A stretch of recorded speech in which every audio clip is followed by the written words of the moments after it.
Are you tired of the same old pro wrestling? Then check out the amazing action on Powerslam.tv, the biggest indie pro wrestling channel in the world. Get over 4,000 hours of the best pro wrestling events from over 110 of the biggest names in the industry from over 15 countries around the globe. Get your free trial today at Powerslam.tv. The following is brought to you by the Social Suplex Podcast Network. This is Scorpio Sky, and you are listening to the Keepin It Strong Style podcast, and it is the best. Yo, this is Rich Latta from One Nation Radio. This is brought to you by the Social Suplex Podcast Network. We present to you the Ace of Podcasts, Keepin It Strong Style. Let's go. It's the Ace of Podcasts, Keepin It Strong Style. Covering New Japan, they ready to hold it down. Jeremy Donovan and the young boy Josh. Come and hit a job out in Barrio the Frost. From the Tokyo Dome over to the G1. Social Suplex is the network where we can get it done. I'ma chill and let them have it, cause this is just an intro. Keeping the strong style, 6 stars from the get-go, boy. Yeah, from Tampa Bay to the Tokyo Dome, this is Keeping It Strong Style with your hosts, Jeremy Donovan and the young boy Joshua Smith. And thank you for listening. Happy New Year and welcome to Keeping It Strong Style, the ace of podcasts on the Social Suplex Podcast Network. Jeremy Donovan here, joined by the young boy Josh Smith. On today's show, we will be previewing and giving our predictions for Wrestle Kingdom 13, as well as covering all the latest news in the world of New Japan Pro Wrestling. You can support our show by subscribing to the Social Suplex Podcast Network on the podcast app of your choice and leaving a rating and review. You can also get all the podcasts and columns at socialsuplex.com. Go to socialsuplex.com/subscribe to sign up to get all the podcasts and columns delivered directly into your email inbox. And make sure to check out our friends at Powerslam.tv. Over 4,000 hours of independent pro wrestling from hundreds of promotions across the globe. If you use the code SOCIALSUPLEX, you'll get your first month free. And after that, it's only $4.99. So check them out at Powerslam.tv. Young boy, Wrestle Kingdom is right around the corner. First off, let me say Happy New Year, everybody. We will be dropping this before the new year, but you will not be hearing from us until after Wrestle Kingdom has occurred. We're going to give you a little treat here. We're going to drop this episode early. Give you a little taste. Yeah, we want to make sure you guys heard this preview in time before Wrestle Kingdom, and you have the full week to listen to this in time for the show. Absolutely. I just want to say, man, your intro just now, top 10. Top 10 for all intros you've ever done. 10. Yeah. 10. 1, 10. Are you like not so glad that when you go to indie shows nobody does that crap anymore? Yeah. Although I'm not gonna lie, I was definitely doing that, like 3, 10, and like James Boyd be looking over at me like, this fool. Yeah. I've also started many a USA chants, yeah. for no reason, but just to invoke images of racism. And I love it. No, I love the USA chant. It's very easy to get a rile out of James at a wrestling show. Absolutely. Either like USA chants, doing the 10 count chants. If somebody does a double move spot, we now call that the James Boyd spot. Yeah, we were watching Kawada and Tenryu. No, was that Tenryu? Yeah, it was Tenryu the other day from the Tokyo Dome, and they did the double. What did they do? Was it clothesline, or was it double punch? I think it was a clothesline. First off, it was awesome. Yeah. It was awesome. And then second of all, I was like, the James Boyd spot. Yeah, so anytime there's a double move, we call it the James Boyd spot. I was watching AR Fox versus Myron Reed earlier today. They both did a double cutter to each other. This man, just so you guys know, this man, Jeremy, has gotten himself what is it? The WWN Club. Yeah, WWN Club subscription. How much is that? $9.99. How many wrestling subscriptions you got right now? I got WWE Network. I didn't ask you to list them. I asked you how many. I'm listing them out. WWE Network, New Japan World. I'm just being a jerk. WWN Club, Honor Club. That's it. 4. No Power Slam TV? And of course, I got my Power Slam TV. Yeah, Power Slam. So 5. Yeah. 5. Oh my god. Yeah, maybe you should get a World of Stardom. Maybe we'll see. But anyway, so this man's got the WWN Club now, and what did you start watching? Just the first January show? Yeah, so I started watching the first Evolve of this year of 2018. Well, first I caught up on the ones that happened with like Roddy Strong and the most recent ones. The recent ones. The WWE. Yeah, WWE Evolve. WWN NXT. Yeah. And then I went back from the beginning of the year and then worked my way back forward. Yeah. So you've got yourself a little viewing project. Yeah. Yeah. Don't know what I'm doing. This is all gonna, like as soon as like New Beginning starts, like Road to New Beginning, you're not gonna be able to do this. Oh anymore. I know. Like this is him filling the hole that like New Japan has left behind right now. Yeah. Did you watch those Line Break matches yet? The only one I saw was the Young Lion match. They're all Young Lion matches, right? Except for the main events. No, because on the second one, the first match was Young Lion. The second match was Rocky against Liger, I think. Oh, gotcha. Okay. But there was no commentary, and it was kind of throwing me off. I kept like finding myself like zoning out. You're not a true wrestling fan. You don't have fighting spirit in your heart. Dude, the no commentary like always kills me. Especially since it was like old show too. I was like, Isn't it funny how earlier in the year when we were first introduced to some of these concepts, we were fine, but now we've become spoiled and we're like, there's no Kevin Kelly, there's no Don Callis on the show. I'm definitely not watching it. Give me some Japanese commentary. Give me something like. But yeah, I'm excited. We're here sitting in what day is it? Saturday? Yeah, it's Saturday. You know, I was gonna say Sunday. It almost feels like a Sunday. It's Saturday, December 29th. Oh my! So New Year's is in a few days. Yeah, we're a few days away from. I'm not even thinking about New Year's. It's because I have so many holes in my life that are not filled, so I don't make plans. I'm a workaholic. Yeah, I totally forgot about New Year's. We're in that like weird week between Christmas and New Year's, and you don't really know what to do. I've lost track of what day it is, what time it is. Like, yeah, you're trying to like recoup from like the Christmas holiday, and then you got this other lesser but still important holiday, and there's all this pressure to like do something, and I'm like, oh no, maybe I'm gonna do a FOH draft again. I don't know. Oh my gosh.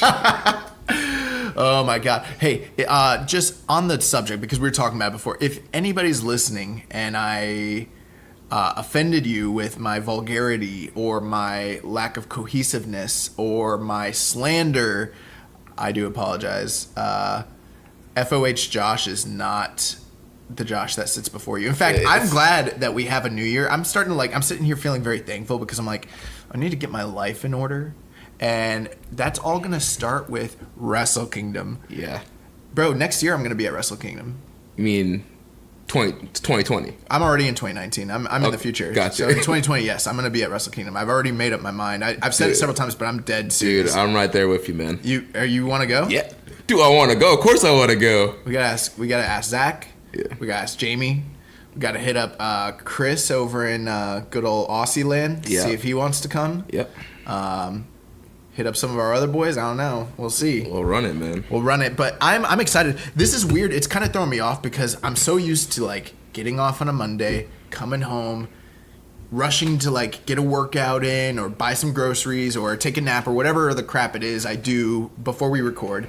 Then not be ready for the recording. You have everything prepared, and then I'm running around like splashing water on my face and like psyching myself up and saying pre-match workout, out now brown cow, and like getting my voice ready. And then I come on here and just say fuckery or whatever. And I'm ready though to do this.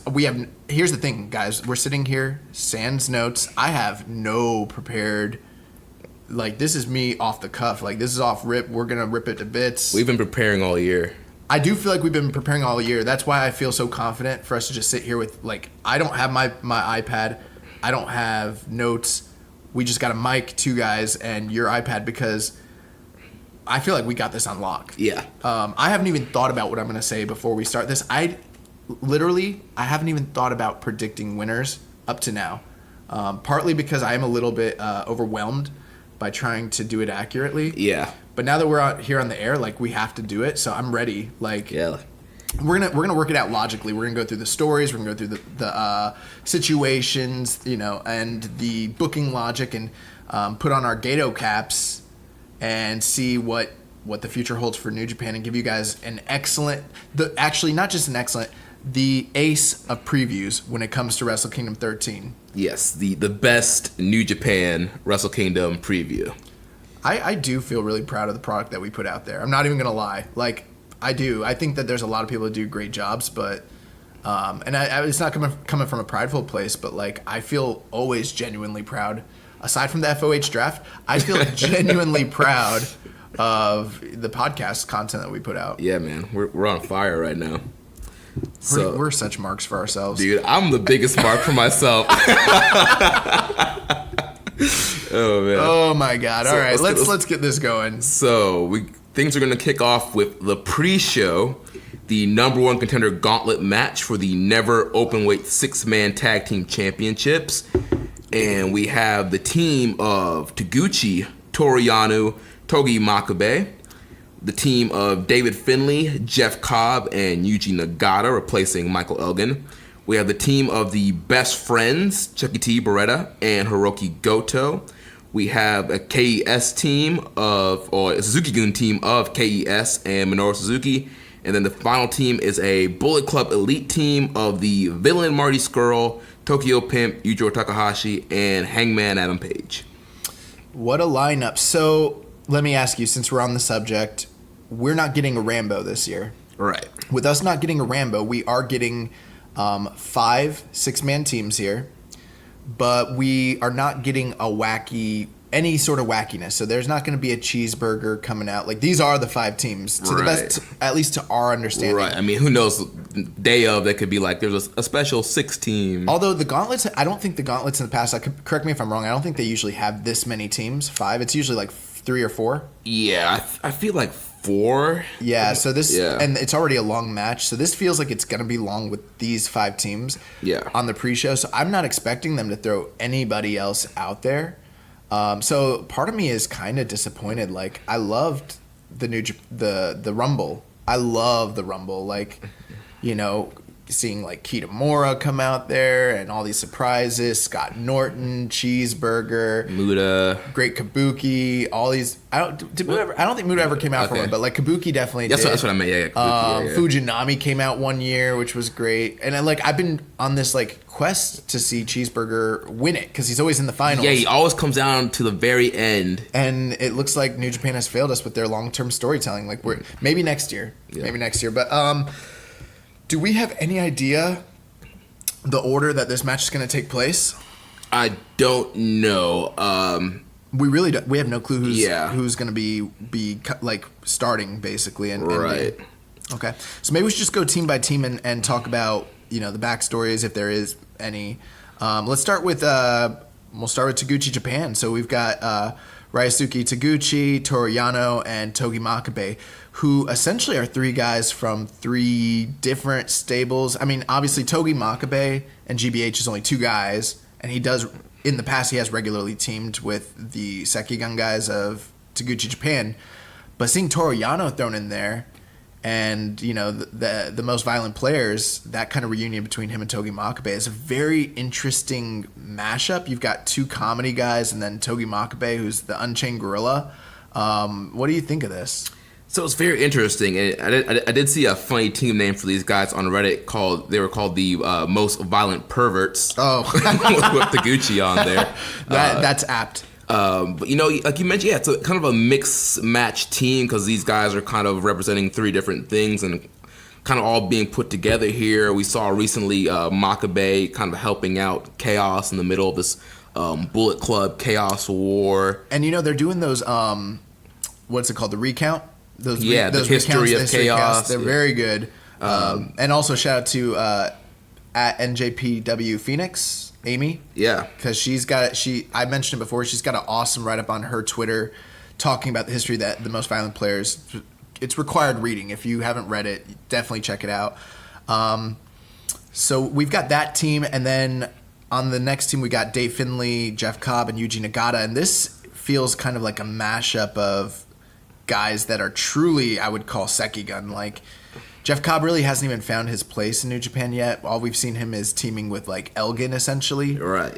And Elgin was supposed to be in this match, has a knee injury, so Nagata is replacing him, which makes this team even more of a kind of a mixed match, because at least with Elgin and Cobb, they've been teaming together. Well, Yuji Nagata has a very long-standing Tokyo Dome January 4th streak, and this is actually, he was going to be off the card, and now it's going to keep his streak alive. Yeah. No Liger.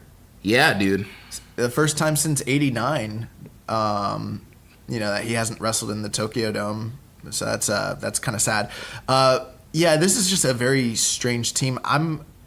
We'll save our predictions. I mean, do you have much to kind of analyze here or say about these guys? Not really. I mean, it's just to me, it's just kind of like almost like just a random pairing almost of these three guys, and there's not really much backstory to talk about those guys there. So then, we'll talk about the Suzuki-gun team. So we've got KES and Minoru Suzuki, who did have some heat going into the World Tag League after they wrestled one another. They kind of squashed it, and this is a dominant team. Yeah, dude, this is probably one of the best like 3-man teams you could make out of Suzuki-gun members. Well, you've got Minoru Suzuki, who's one of the most notable exclusions from the main roster card. So you've got to assume that his chances of possibly winning this and headlining the New Year's Dash card the next night are fairly high, because I mean he does tend to come on in the first part of the year after Wrestle Kingdom. It tends to be like a hot streak for him because they depend on him during that time period. And also KES coming off of a successful World Tag League, but they haven't been in the title picture for a while. You got to imagine that they've got their eyes on these 6-man titles as well. Yeah.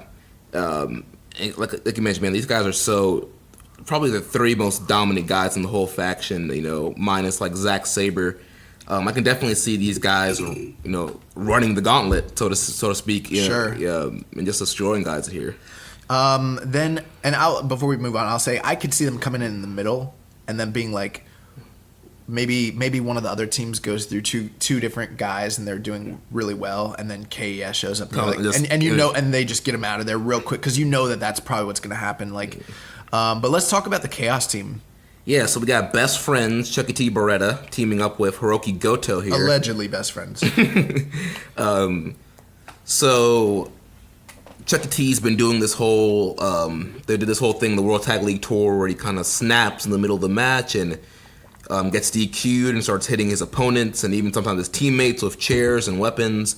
So it's going to be interesting to see here, is Chucky T going to be able to hold together in this match, or is he going to snap again and cost the Chaos team here the match? Generally, I would usually say that with the storytelling, you would save something like that for a bigger show. And since this is on the undercard, maybe you don't do that. However, they did a lot of the storytelling during the World Tag League, which weren't necessarily big shows, Right. So I could see them totally continuing that storyline here in this 6-man tag match.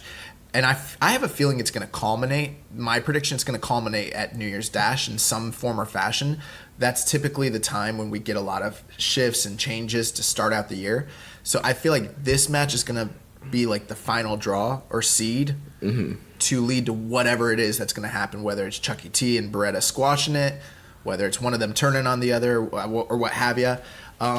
So we'll see with that. But the interesting thing is Goto. Yeah, another big star left off of the main Wrestle Kingdom card. I would say him and Suzuki are the 2 most notable exceptions. Just last year they were featured in one of the top 4 matches or top 5. That never title match. I believe it was like the hair versus hair match. Was it a third from top? I don't want to speculate about the placement of matches, because last week I said, or a week or 2 ago, I had said that Jericho and Naito was not a co-main event, when in fact it actually is the co-main event, so I felt stupid. But but yeah, Suzuki and Goto had a very prominent match just last year, and Goto specifically, going back, a decade, has had nothing but prominent matches for the most part. This is his first time being A, left off the main card, and B, not in a prominent match. So you got to imagine him and Suzuki are kind of favorites in this, but I don't know if him being saddled with the best friends, how that may or may not affect his chances. Right. And also from a performance-wise, I don't even know if he's going to be motivated to go all out because he's on the pre-show and he's in this 6-man tag here. Well, a lot of guys in New Japan show a lot of professionalism, and even if he doesn't put on like a classic performance, I'm going to assume that A, he probably will have a chip on his shoulder, hopefully, for being left off the card, but B, they're in the Tokyo Dome, so that might motivate him, and then C, I got to anticipate that him being left off the card was more like a necessity, like a necessary evil, as opposed to what they want for him, because they usually protect him. So I think that this match could hypothetically propel him to some sort of storyline going into the New Year's Dash as well. So I don't think it's all bad. And then our final team, we've got the Bullet Club, the Elite, the Bullet Club Elite. I don't know what you want to call this team, but we got the villain Marty Scurll, the Tokyo Pimp Yujiro Takahashi, and Hangman Adam Page. Yeah, so this could be the last New Japan appearance of Marty Scurll and Hangman Page. No way to know for sure. That ticker is buzzing. Yeah, we're recording this before the big announcement that's supposed to happen on January 1st, so maybe we'll get some more information on what these elite guys are going to be doing. Maybe AEW will want to sponsor Social Suplex and partner with us. Maybe. We'll see. But yeah, so definitely, makes sense having these Bullet Club Elite team on the card here. With their future kind of being in jeopardy, I really don't see them winning this thing or going. Maybe they might go far just because of Scurll and Hangman are have been featured heavily in the past couple of years.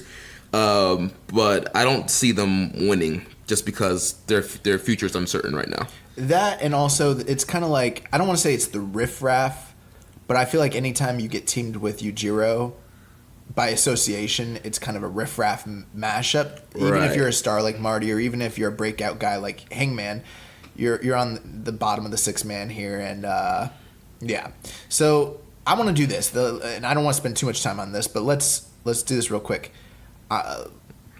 Book your fantasy scenario, and I can go first if you would like me to. I'm doing it off the cuff. I can go first. Okay, go ahead. So honestly, I think it to me, I would have it come down between Suzuki-gun and Taguchi, Yano, and Makabe.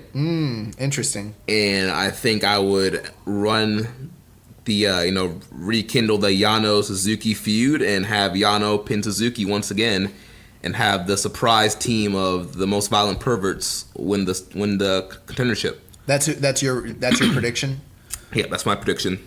I'll say this. I don't think that the Sekigun team of Dave Finlay, Yuji Nagata, and Jeff Cobb have a chance. Yeah, they have no chance. I don't think the Bullet Club Elite team has a chance. Yeah. So it's going to come down to the MVPs, Suzuki-gun, and Chaos. I think Chaos is going to get DQ'd. I think Beretta is going to snap and get... Beretta? Chucky T is going to snap and get them out of there. That's definitely a possibility.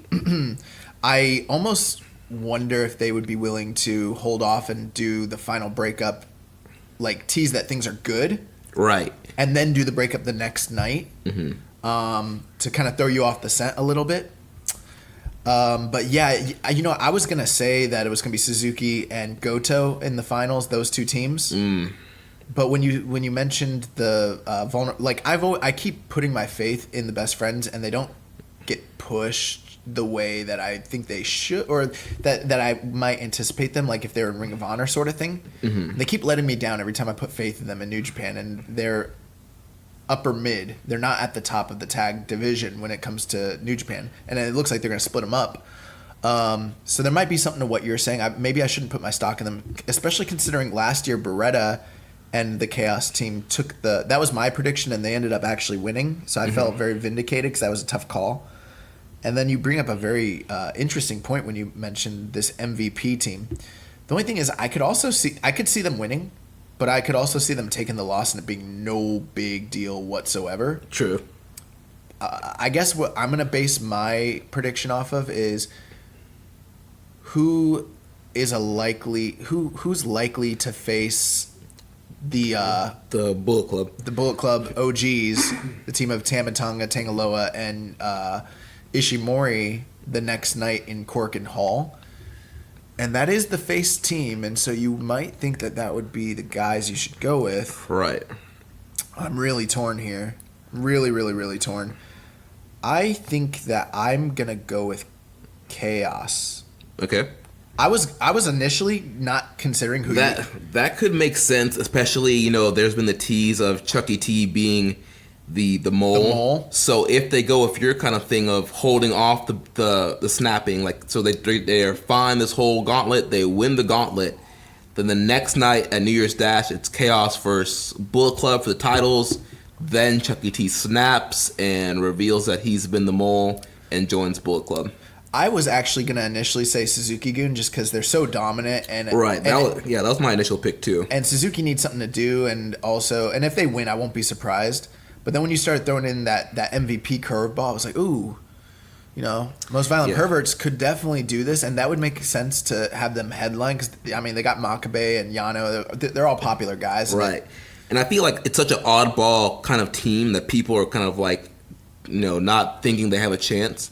And I feel like, but Taguchi can roll up a person. Yano can roll up a person. You can't count out Makabe. Right. So I think those are the three teams to look at. But the scenario that you painted with the best friends, that wasn't even really what I was thinking so much. I was just like, Goto needs something to do. Hold off the best friends split, and then maybe you do it in the main event of Korakuen. That's an easier story to tell. Mm-hmm. But I think you have also interesting story options if you take the Taguchi Japan team and put them in the main event. So I would say believe it or not, I kind of think those are the two most likely winners, especially considering that you've got a heel team the second night. Right. And is it going to be compelling to see Suzuki-gun take on the OG Bullet Club in the main event at Korakuen Hall, two heel teams, and there's going to be a bunch of the Suzuki-gun type of stuff? From a story standpoint and for the type of event it is, I'd say no. So I am going to go with Chaos. There are parts of me that say no because it's Goto and it's the best friends. Right. But I think there's a story to be told there. So, yeah, that's where I'm going to go. I'm going to say Chucky T, Beretta, and Hiroki Goto. And that you got that Chaos versus OG Bullet Club element going there. Yep, and it continues that faction feud that's been going on the last few months. But you could still get that with Toru Yano and Togi Makabe if you go that way. So, that's my prediction. All right, so now on to the main card. The first match of the main card, 60-minute time limit, the Never Openweight Championship match. We have the champion, the Golden Star, Kota Ibushi, taking on the aerial assassin, Will Ospreay. Hold on to your seats, hold on to your hats, ladies and gentlemen, because this is a match that is likely to blow you away. Yeah, when I found out this match was opening the show a few weeks ago, I put in our group thread, I'm like, is this going to be the first show to open up with a 5-star match? This is going to be intense. I mean, to put it into other other terms, when you think about some great WrestleManias that opened up with bangers, you have WrestleMania 10 with Brett and Owen, or you think about the WrestleMania 30 in New Orleans when you had Daniel Bryan and Triple H, and those were two really prominent show openers. Mm-hmm. This is right in those lines, but I have every belief that this could be a far superior match to those matches. Oh yeah. We've never seen Kota Ibushi and Will Ospreay 1-on-1. To my knowledge, and I feel pretty confident about that. They've been teasing it since 2015 back in Evolve. We thought at many different times we were going to get it. Kota Ibushi's career trajectory has taken him different places, and Will Ospreay has finally started to put on the size to catch up, and now we've got two of the most dynamic workers in the entire world wrestling in a match that it's not a junior match. It's not a best of the Super Juniors type of match. This has a totally different feel and implication for the type of match that you might have seen them have just, say, 2 years ago, Right. I definitely think we're going to get a more... there's definitely going to be your high flying. Yeah. But I think it's going to be a more strong style base match than you probably would normally typically think about. I agree. I read some of the things that Kota Ibushi had said about Will Ospreay, and he talked about how Will Ospreay's one of the top one or two flyers in the whole world, and Kota Ibushi is like, I used to be that way. That's who I was, 10 years ago. He's like, but I've added different facets to my game, and he's like, and since the Ospreay and Ricochet match a few years ago, he has added different facets to his game, and he's a totally different competitor. And he's like, the wrestling world has changed just in the past few years, and he's wondering what this dream match is going to be like. And then I saw Will Ospreay actually put up a post where he said that he's going to face his idol. Yeah, that's what I was just pulling up right now. Yeah, he said, January 4th, he says, my idol is my rival. So, obviously, this match means a lot to both of these guys, and I think they're going to go out there within the time they're given and just go balls to the wall and just give the best match they possibly can. I think that this match is going to have anywhere from 15 to 20 minutes, my guess. Mm-hmm. I do think that we will see a strong style-esque match, but with a lot of aerial, precision. Mm-hmm. The one thing is, I do wonder if I think a lot of people have wondered, will this burn out the crowd or blow up the show? Because you got to imagine it's gonna be tough for anyone who has to follow these guys. Mm-hmm. You got to wonder, are they going to hold back to some degree, and will this be the first in a series of matches? I'm not saying immediate rematch. But over the course of their career, now that they've done it, there's every indication that maybe at a G1 or maybe... Right. In New Japan, they normally do trilogies, but they are spaced out within the year. So like you said, this could happen in the G1, then maybe... New Japan Cup. New Japan Cup, maybe a power struggle later on in the year. Yeah. Absolutely. There's probably going to be more U.S. shows. Maybe they do it there. You never know. But then there's also the pressure on them. You have to imagine. On the one hand, it's like you're an opener. So there's pressure for you to have an opener-style match. Right. To not blow up the crowd, to not burn things out, but to set the pace and tone for the whole evening. And then on the flip side, it's literally a dream match. And there's the anticipation that's like, you guys could go out there and have a 5-star classic. Mm-hmm. And I feel like they have this very fine balance that they have to walk between having something that blows everything else on the whole card out of the water, which they could definitely do. Right. But to also set the tone.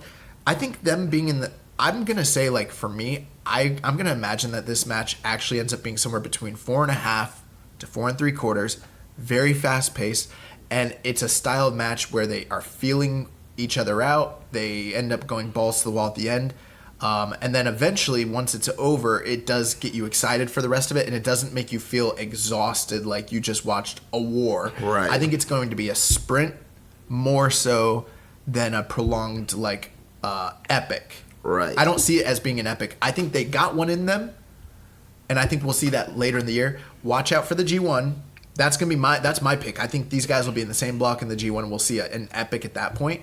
But this is going to be a sprint, in my opinion, and it's going to be maybe one of the greatest opening matches of all time. I'm almost picturing a pace similar to the main event of All In. Yes, that's a good, but that was 12 minutes. Right. Ooh, that could definitely be the case. When I was saying sprint, I was thinking along the lines of Okada Omega 3 in the G1. Yeah. Remember how fast that match was? Mm-hmm. So that's kind of what I was thinking, because I don't see this as being a junior style match. I see it as being a wham, bam, bam. I mean, they're going to do aerial stuff, but I think it's going to be fast. So, the real question now, and it's the toughest question, because I think we know what we expect in terms of quality. Who's winning this? Man, and I've gone back and forth. I haven't even thought about it. I have, because Wilfred Watches here on the Social Suplex Podcast Network is doing a Wrestle Kingdom 13 prediction contest. If you go over to his Twitter at Wilfred Watches, what up, Wilfred? You can fill out a Google form and pick make your picks or whatever. Honestly, I don't even remember what I did put in there. Oh wow! But for this recording, I'm going to go with Will Ospreay winning, mainly because he was supposed to come into this match as the champion. So I feel like there are definitely plans on pushing Ospreay in this open weight division. So I see Ospreay getting the win here. And, Ibushi, with his contract situations, they tend not to put belts on him for that reason.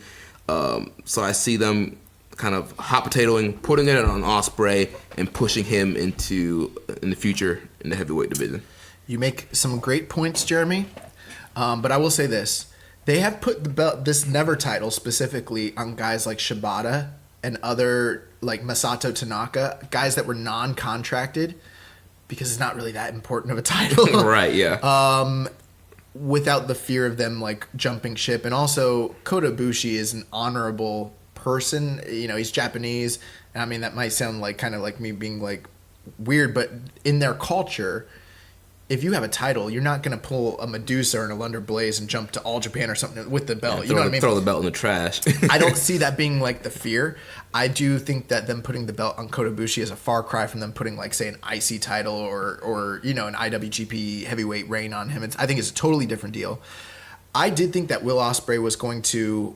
I think we all thought he was going to win the belt, come into the Tokyo Dome, and face Kota Ibushi.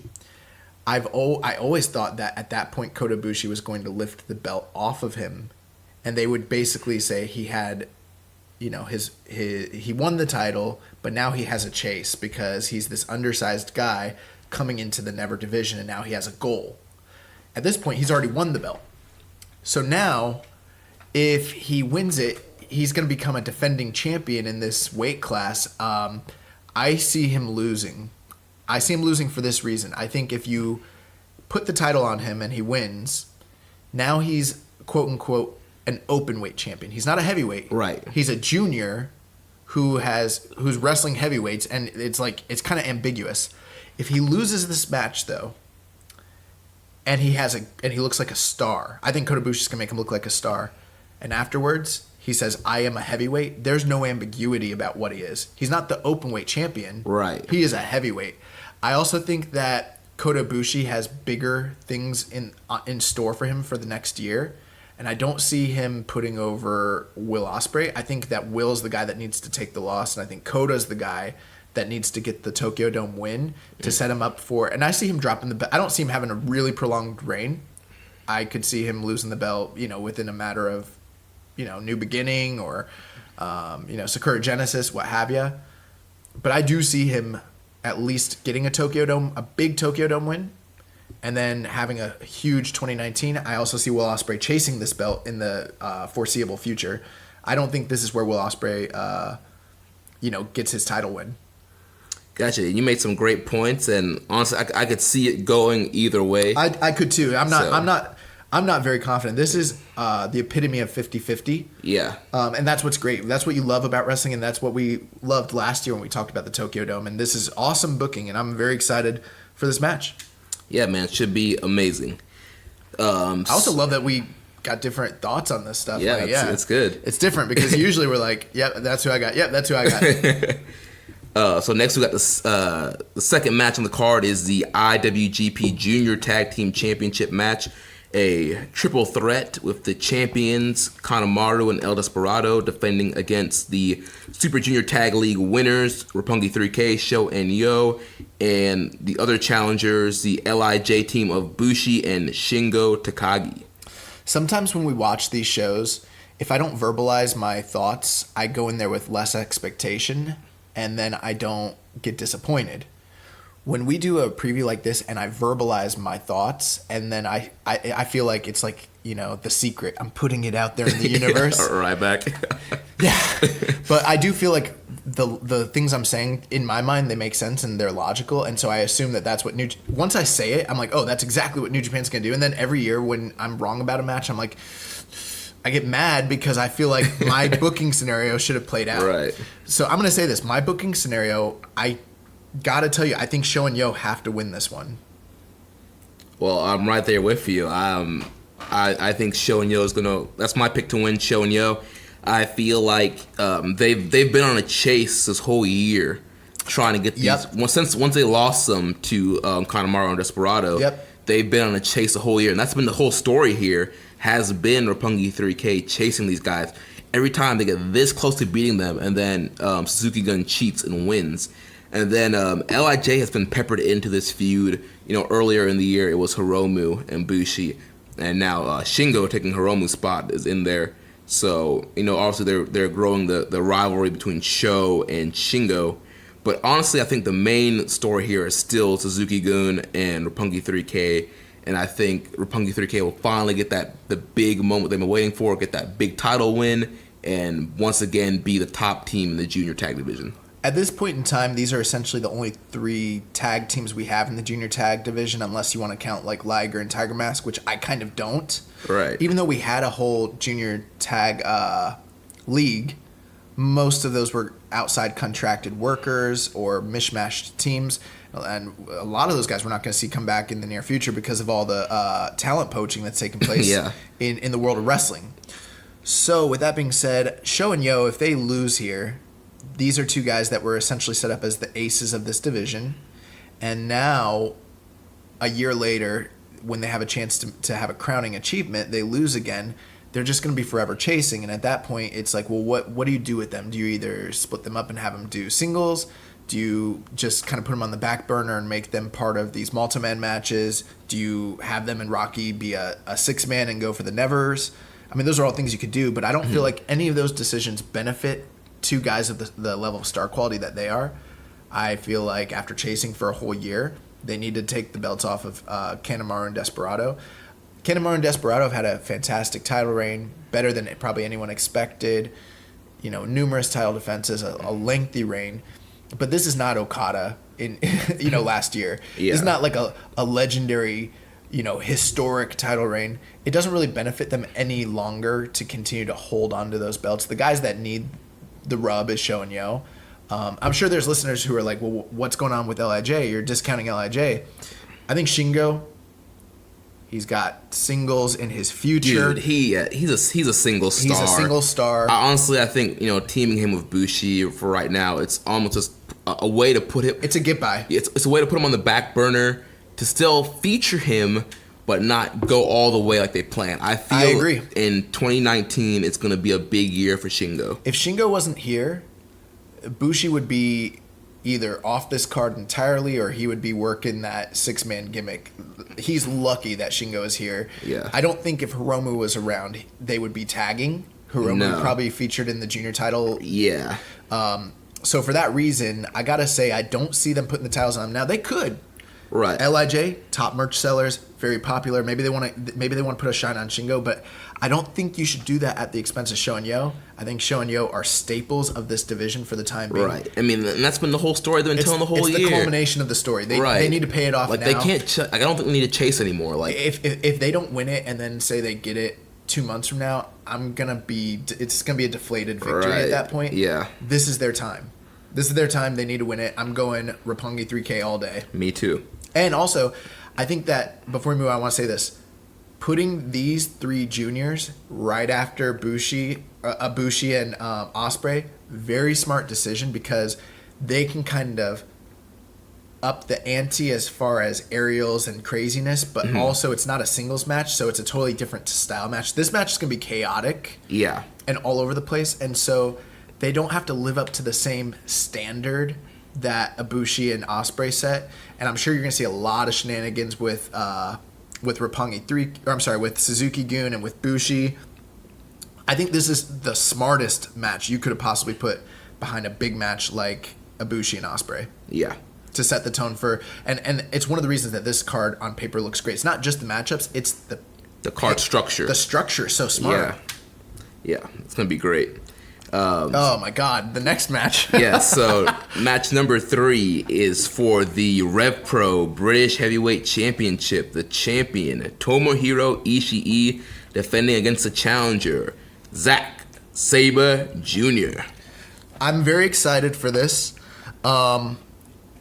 These guys have had 4 matches. I've seen all 4 of them. I was there live for one of them. So are you. The Rev Pro match in New Orleans. We saw the big title change. Ishii getting his world title win. And, you got a guy in Zack Sabre who has gotten a ref stoppage on Tomohiro Ishii. He tapped him out, right? Tapped him out this past year. Ishii beat... So the first match they had was last year during the G1 and USA tournament, and Ishii picked up the win there and obviously went on to the finals against Omega. And I remember thinking that match was way better than I expected it to be. Mm-hmm. Then in the G1, Zack Sabre got the ref stoppage on Tomohiro Ishii, which was insane. We saw the trilogy match in New Orleans where Ishii got tied up and pretzeled, but overcame it using his strikes and eventually got that skinny punk out of there and had that defining moment. And then they had their fourth match this past year where he, during the G1, Zack Sabre was able to armbar him and get him to tap out. Mm-hmm. And then even just a few months ago, during the tag match they had in the World Tag League, he passed out Ishii. So that wasn't even a ref stoppage. That was a pass out. So he's passed out Ishii, he's gotten a ref stoppage on him, and he's gotten him to tap out. Those are 3 definitive visual victories. Zack Sabre has looked brutal against one of the scariest wrestlers, literally our strong style wrestler of the year, the Carl Gotch Award winner, Tomohiro Ishii. I think Ishii's got something to prove here. He's got to basically defend his championship, the championship. What did Lanny Poffo call it? The championship of the British. The British champion. Yeah, the championship of the British. He needs to defend his Union Jack crown, and I think that this match will be short. I think it'll be between 12 and 15 minutes.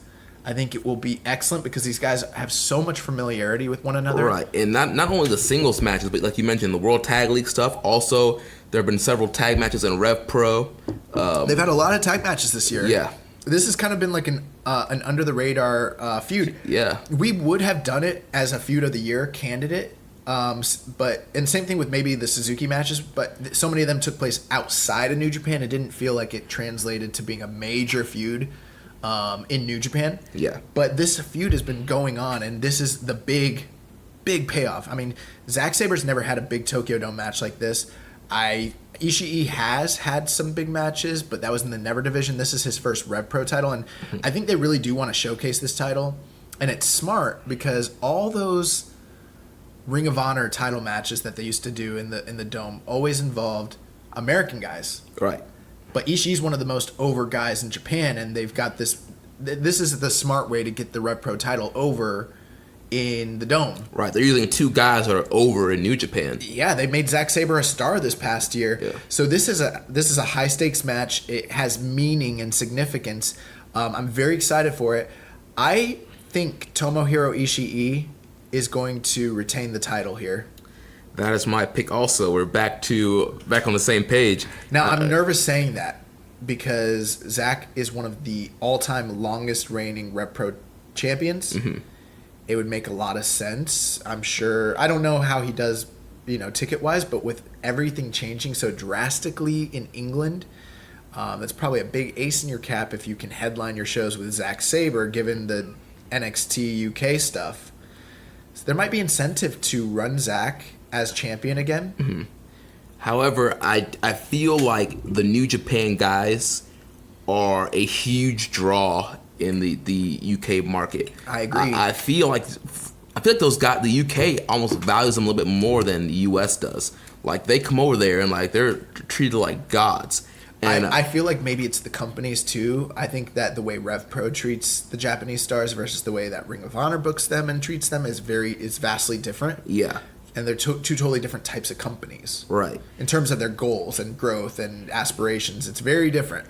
And so I see Ishii retaining. I feel like he's had so many losses against Sabre this year. Like you were saying, I feel like he needs to avenge a loss, and I feel like he just needs to get that momentum again. But wouldn't that be like New Japan to book Ishii to lose in the Dome on January 4th? Doesn't that just feel like a New Japan, like a Gato decision? Yeah. And, I mean, they're going to give us some happy endings. So, I mean, somebody's got to lose to some of these heels at some point. Yeah. I'm very torn. And I think Zack beating him is a very likely possibility. Right. And, Zack, 2 days later is going to have that match with the Bastard King Pac. And that's in Rev Pro, right? That's in Rev Pro. So, I mean, if Sabre wins a belt, do they want that to be a title match? They can bring him in as the champion and make it non-title because it was signed before he won the right. belt. And then you have Pac win, and that's set up the title match in the future. Right. Or, I mean, you can just have Pac beat Sabre, and then you do Pac versus Ishii in a future show. Bro, my knees are weak. I'm starting, palms are sweaty, vomit on my shirt, mom's spaghetti. He's nervous, but on the surface, he looks calm and ready. No, yeah, I'm very, very, very excited for this. This match, anytime Ishii and Zack Sabre are going to wrestle, I'm excited. I want to see him brainbuster that skinny punk. I expect this to be a really, really, really good match, and I got to go with Ishii because it's a gut thing. I want to see him get that big moment in the Tokyo Dome. Yeah, man, I'm all behind the Stone Pitbull here. Also, Zack Saber's had so many big moments this year. I mean, beating Naito, winning New Japan Cup. Winning the New Japan Cup. I mean, he's had big moments. I feel like this 2018's been a Zack Saber year. I mean, It's time for Ishii to get a come up, and they're still going to keep Saber strong going forward. Yeah, and I'm sure, well, depending on what his flight situation is, I'm not sure if he'll be at New Year's Dash, but if he can somehow work that out, I could see him doing something big in New Year's Dash. Yeah, also with New Japan featuring Rev Pro, I think they're both, I mean, obviously these are both New Japan guys, but having their domestic talent win the match, then maybe they can set up some sort of angle for a Rev Pro match in New Japan afterwards, keeping the title on Ishii for New Year's Dash. They did that a few years ago when Shibata was the champion. They set up a Rev Pro match at New Year's Dash the next night, so that would make sense to me. Yeah. Who knows? Maybe they run back Ishii and Suzuki. Possibly. And also, we're going to move on, but one thing I want to point out, we're going to see a lot of Gaijin talent versus domestic superstars, and this is like one of the first, I guess the first one was Ospreay and Ibushi, and you're kind of seeing that trend continue, and it's kind of like New Japan versus the world. Yeah. Or Japan versus, not USA. But like the Gaijin, the outsiders, the foreigners, so continuing theme there. But it is interesting, I've picked, in both cases, New Japan talent to go over. Yeah, well, I went with Ospreay on the first one, but yeah, I'm definitely here with Ishii. Yeah, but I'm talking about me. I know, I'm just saying. Me. I know, I'm just saying for me. It's me. It's DDP. So I don't know why I'm trying to bury you so much. I'm being antagonistic. I'm a jerk. Well, you're the heel, so I'm not a heel. And you're wearing your Alpha Club shirt right now. So yeah, you guys. You got the spirit of Chris Jericho running through you. Nah, I'm not tranquilo. I'm effing crazy. All right, so let's get on to this 60-minute classic match that's about to take place. Yeah, the IWGP Tag Team Championship match. We have the champions, Tanga Loa and Tama Tonga, against the World Tag League winners, Sonata and Evil, against the 13-minute match, Matt and Nick Jackson, the Young Bucks. So one thing I want to say, what if the Never title match goes 60 minutes, this match goes 60 minutes, the U.S. title match goes 60 minutes, the IC title, like all these different, like, what if that was like what wrestling was like? All these matches were like an hour long. Bro. That's why they started working. One of the big reasons why they started doing works instead of shoots was because wrestling matches back in like they would just go forever. Forever. Yeah. Forever. Forever. Have you ever seen that match? But I haven't. I saw the promo. I don't think I've seen the match. I wouldn't say great. It's a very good tag team match in All Japan. But yeah, the first, or maybe it's the second, Terry Funk retirement forever. Yeah. So, but I'm glad that sometimes matches don't go on forever. So what are we thinking here? We got the OG Bullet Club with God. We got LIJ. We got the Bullet Club Elite. This could very likely be, at least for the foreseeable future, the last time we see the Young Bucks in the Tokyo Dome. Yeah. For me, I think Evil and Sonata are going to win. I feel like they wanted to push these guys this year as the top Japanese tag team in the company. That push got hindered with Evil's injury, and then they ended up doing single stuff afterwards. So I feel like they're kind of trying to get back on track with the original plan. That's why they won the World Tag League, and I feel like that's why they're going to win here. And they're going to push Evil and Sonata as a tag team again, which opens up some single spots for other potential guys to work in. And they're going to run with Evil and Sonata. I am going to, and I haven't put any thought into this, but just now, as we speak, I am going to pick Tama Tonga and Tanga Loa God to retain their titles. I feel like you got to have some heels go over at Wrestle Kingdom. Evil and Sonata is my natural inclination. That's exactly what I want to say makes sense to me. But at the same time, Evil and Sonata are both proven commodities as singles. Yeah. And if you have Tama Tonga and Tanga Loa win, they kind of bury Nick and Matt on the way out. Yeah. You also keep the momentum for the OG Bullet Club going strong, going into the match with Switchblade and Okada later in the night. So it's like a big win for them. That's a big win for them, by the way. And then they go and they headline Cork and Hall the next night as double champions. And if they are going to drop the titles... So you keep saying headline. Is it official that never matches the main event of New Year's Dash? No, but like the last 2 years in a row, hasn't the six-man tag titles pretty much headlined? I don't remember it a lot. I know it did 2 years ago, and I feel like it did last year. I could be wrong. Maybe my memory is failing me, but it feels like, because it's the only title match, it usually is the one that headlines. Gotcha. I could be wrong. Yeah. But even if it's not, even if it's just a showcased match, I'm going to go with them. It just makes a lot of sense to me. Sonata and Evil, if you have them win, yes, that would be great and stuff, but I have a feeling that come New Japan Cup time, we're going to see potentially Sonata have a great run and that sort of thing, and maybe even Evil. I think that with a lot of guys... See, you said, like, okay, if they win the tag titles, right, it opens up single spots.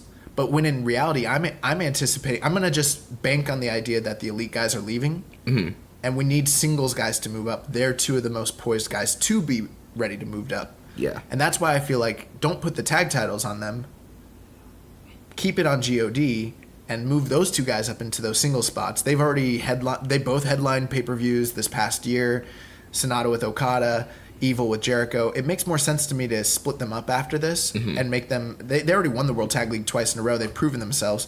GOD kind of needs this. Where's GOD going to go from this? Maybe they just run the six-man division. Maybe they do, but I feel like they're going to drop the titles the next night, potentially. The six-man tags, and which doesn't make sense because I chose Chaos, so I'm like kind of talking out of both sides of my mouth. Yeah, so I feel like they're gonna lose here and then retain New Year's Dash, but I don't know. It can go like we've been saying. Like, it can go either way. So any other thoughts on this one? No, that's my thought. I think that this is going to be an entertaining match.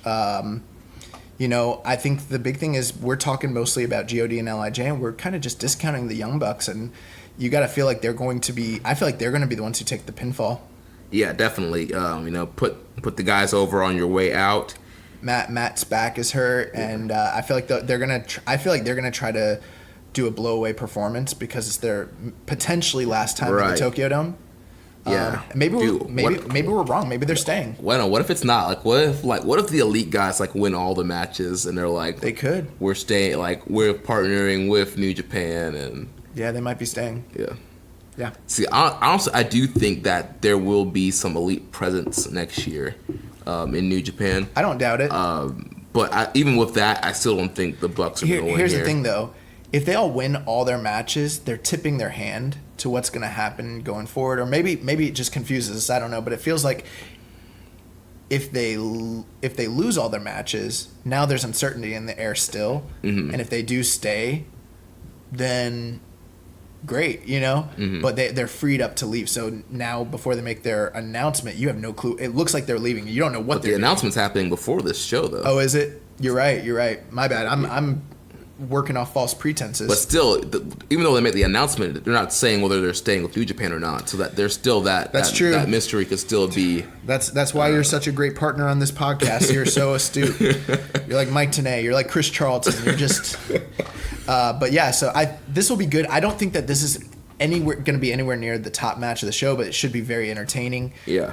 I see this being like two bruising teams kind of going up against a high flying team, and it's going to be pretty crazy. I'm going to say Tangaloa and Tamatonga just use their wiles and their snarkiness. And Jado. And yeah, they're going to have Master Heater out there, and they're going to pick up the win. I say Matt is going to eat a super power bomb off the top and get the 1, 2, 3. And when I say on the injured back. And when I say that, I can see it on your face that you're like, this could happen. I literally, I was like Nick Jackson for having the vision, seeing Matt Jackson going up for that super power bomb. So yeah, I totally could see that happen. I probably am wrong on this one, but I'm gonna stick with LIJ makes a lot of sense. Stick with my gut. LIJ makes a lot of sense. Remember last year when you picked LIJ for everything, and you were like, it's going to be an LIJ night. They're winning. They're sweeping everything. Yeah. I remember. Yeah. Because you were wrong. And I was wrong a lot, too, actually. Oh, yeah. So I'm seeing... I think I picked Switchblade to beat Tanahashi. I was an idiot. Oh, man. So, yeah, I see Matt eating a Magic Killer from LIJ. Nice. So next up, we have the IWGP US Heavyweight Championship match. Oh my God, we still got 5 singles matches. Yes. What a card, dude. Yes, the champion, Cody, taking on the challenger, Juice Robinson. Juice finally getting his title rematch here. Yes, so Juice is... obviously, Juice is on a redemption story arc. How many years is he going to have to be on a chase and a redemption story arc? I don't know. But, so he had earlier in the year kind of won he did. He won the U.S. title from Jay White in the Cow Palace. We were all anticipating great things. This legendary title run, or at least, a decent one. Right. At least a run. A run. There was no run. There was a stumble. He fell. He went to the B block and he got destroyed by the Killers, and then he came out of it, and Cody, for some reason, got a magic title shot. Nobody knows why. He just, called him out, got a title shot, and then beat him clean. What show was that? That was in the U.S.? That's Fighting Spirit Unleashed. Yes. So... And at the time, Cody was the NWA champion, was fresh off of All In, one of the hottest acts in all of wrestling. And, the Western expansion is killing New Japan, apparently. That was all the rage and all the talk. But, Meltzer kind of said at the time that they were doing this to set up a Cody Juice match. So you got to imagine, again, with the AEW stuff coming up, with Juice getting jobbed out at Fighting Spirit Unleashed, and them giving him a lackluster title run, this has got to be the time he gets the belt back. He established himself with a big win in the Tokyo Dome. And then on the horizon, you've got a whole half year where he can have easy title defenses. I don't mean easy, but I mean you don't have the G1 as this big There's looming not thing. Something like where he has to, job a bunch. Right. I feel like, New Beginning Tour. What else is... Dontaku, yeah, the New Japan Sakura Cup, Genesis, New Japan Cup, WrestleMania weekend, Dominion. Yeah. So I mean, there's a lot of opportunity for him to actually have the kind of run that we had hoped for, and this would basically catapult him. The other interesting thing is that this is a rematch of a match that they had 3 years ago, or was it 2 years ago? I think 2 years ago. Yes, 2 years ago. It was 2 years ago. Yeah. And, another reason why I think Jesus is going to win is, he's going to be featured more in Ring of Honor next year. That's true. And I'm sure they're going to want to position him more as a star for Ring of Honor. So I see him winning the belt here and then potentially maybe defending that belt more in Ring of Honor in 2019. What was the point of the U.S. title? It was for them to expand their presence. Their big partner in the U.S. is Ring of Honor. Ring of Honor is going to be featuring Juice. You got to imagine they're going to want the U.S. champion to be on those shows. Now, could they do Cody? Yeah, but it seems like Cody and Ring of Honor, for the time being, we're going to assume, are split. So this is kind of Cody's chance to give back and put Juice over in a big way and make him into a big star. And kind of going back to what we had said earlier, I mean, with this story, Juice, just 2 years ago, was an enhancement guy that they gave a spot to showcase Cody making his debut in New Japan at the Tokyo Dome.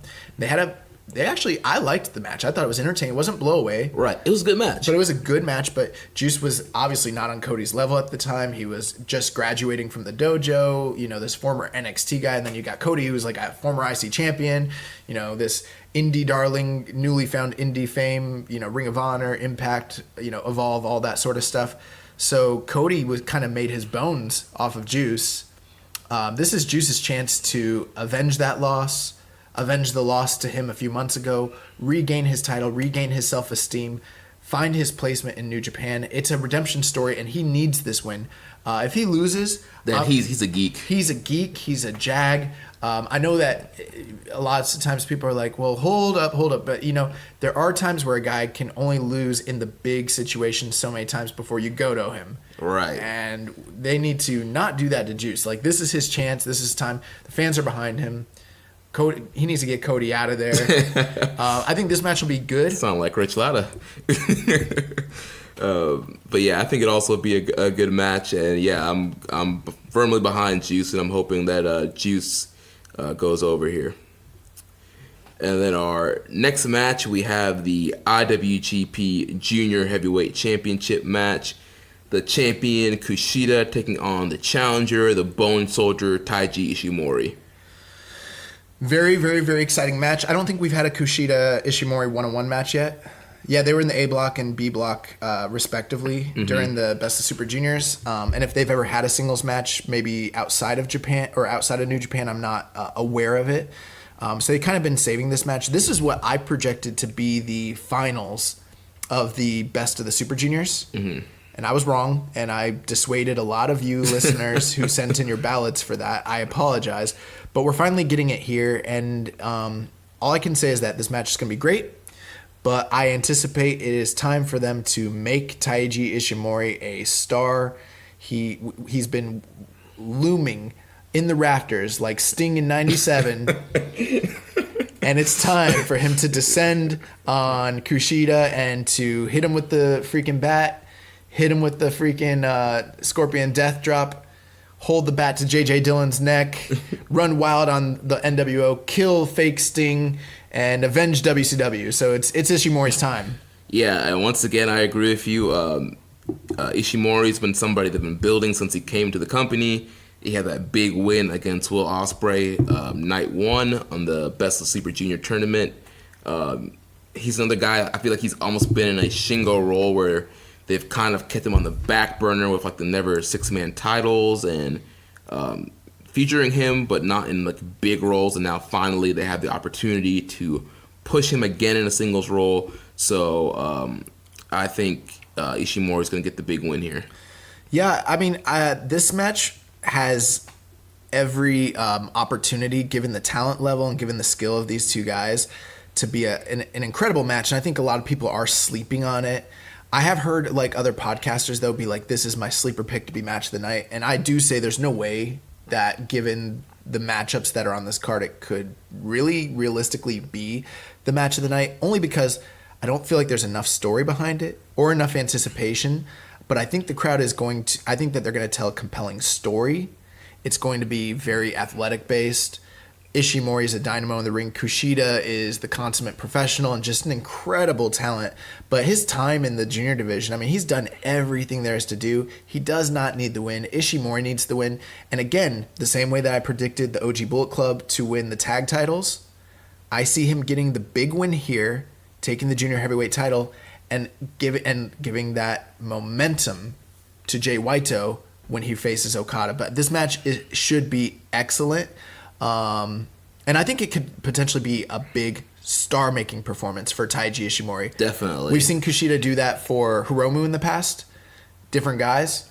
And I think that this is Taiji's chance to catapult himself. Yeah, during the award show last week, all three of us mentioned, we felt like Taiji, we want to see more of Taiji featured in New Japan, and I feel this is a way to do it. Put the belt on him here, and then just give him that 6-month run, have him, go through challenger after challenger, make him look strong going into the Best of the Super Juniors. Maybe when Hiromu gets back. Yeah, they run it back because that was the junior match of the year apparently.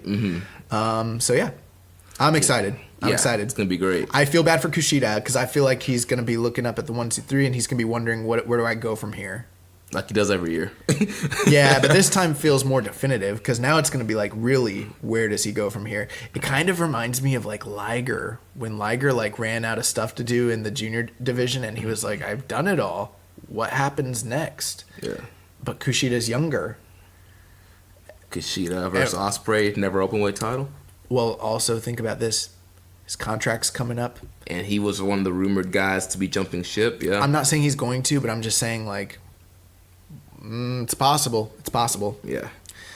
What's Kushida sitting in NXT TakeOver? What's Kushida doing in the Impact Zone? So next up, we have a special singles match between... This one's special. The other singles matches were not special. This one's special. Yes. But they've all been title matches, haven't they? Yeah. Wow, non-title. Yes, non-title. 60-minute time limit. Mm-hmm. The Rainmaker, Kazuchika Okada, taking on Switchblade Jay White. The most improved from the Keeping It Strong Style Awards. Oh man, this is this is a tough one. Yeah. So neither of us want to talk about it. Neither of us want to open our mouth because neither of us want to be wrong and say something stupid is what I'm like sensing right now. Because I don't want to start this off and be like, well, this is what it is, and then be embarrassed because this one feels like it should be so obvious. And let me just say, I think we both think obviously we think Okada should just take this one, but I have a lot of doubt and I'm scared. Well, I'll shoot first. So I think Okada is going to win. I feel like when this whole feud with Jay White, he's kind of been, on the bottom end of the feud. Every turn you go, Jay White's laying Okada out. The Bullet Club destroyed the Dream Team during the World Tag League Tour. Jay White beat Okada in the G1. Jay White's had Okada's number for so long now, and I think this is the moment that Okada finally gets some comeuppance and finally gets some revenge on Jay White and Gato. And I feel like we're gonna see like the reestablishing of the Rainmaker here, and kind of launching Okada into a big year. I am wondering, has Okada ever beaten Jay White? I know they only had the one singles match this past year during the G1. Mm-hmm. But I'm wondering, in multi-man matches, has he ever been on a winning team against Jay White?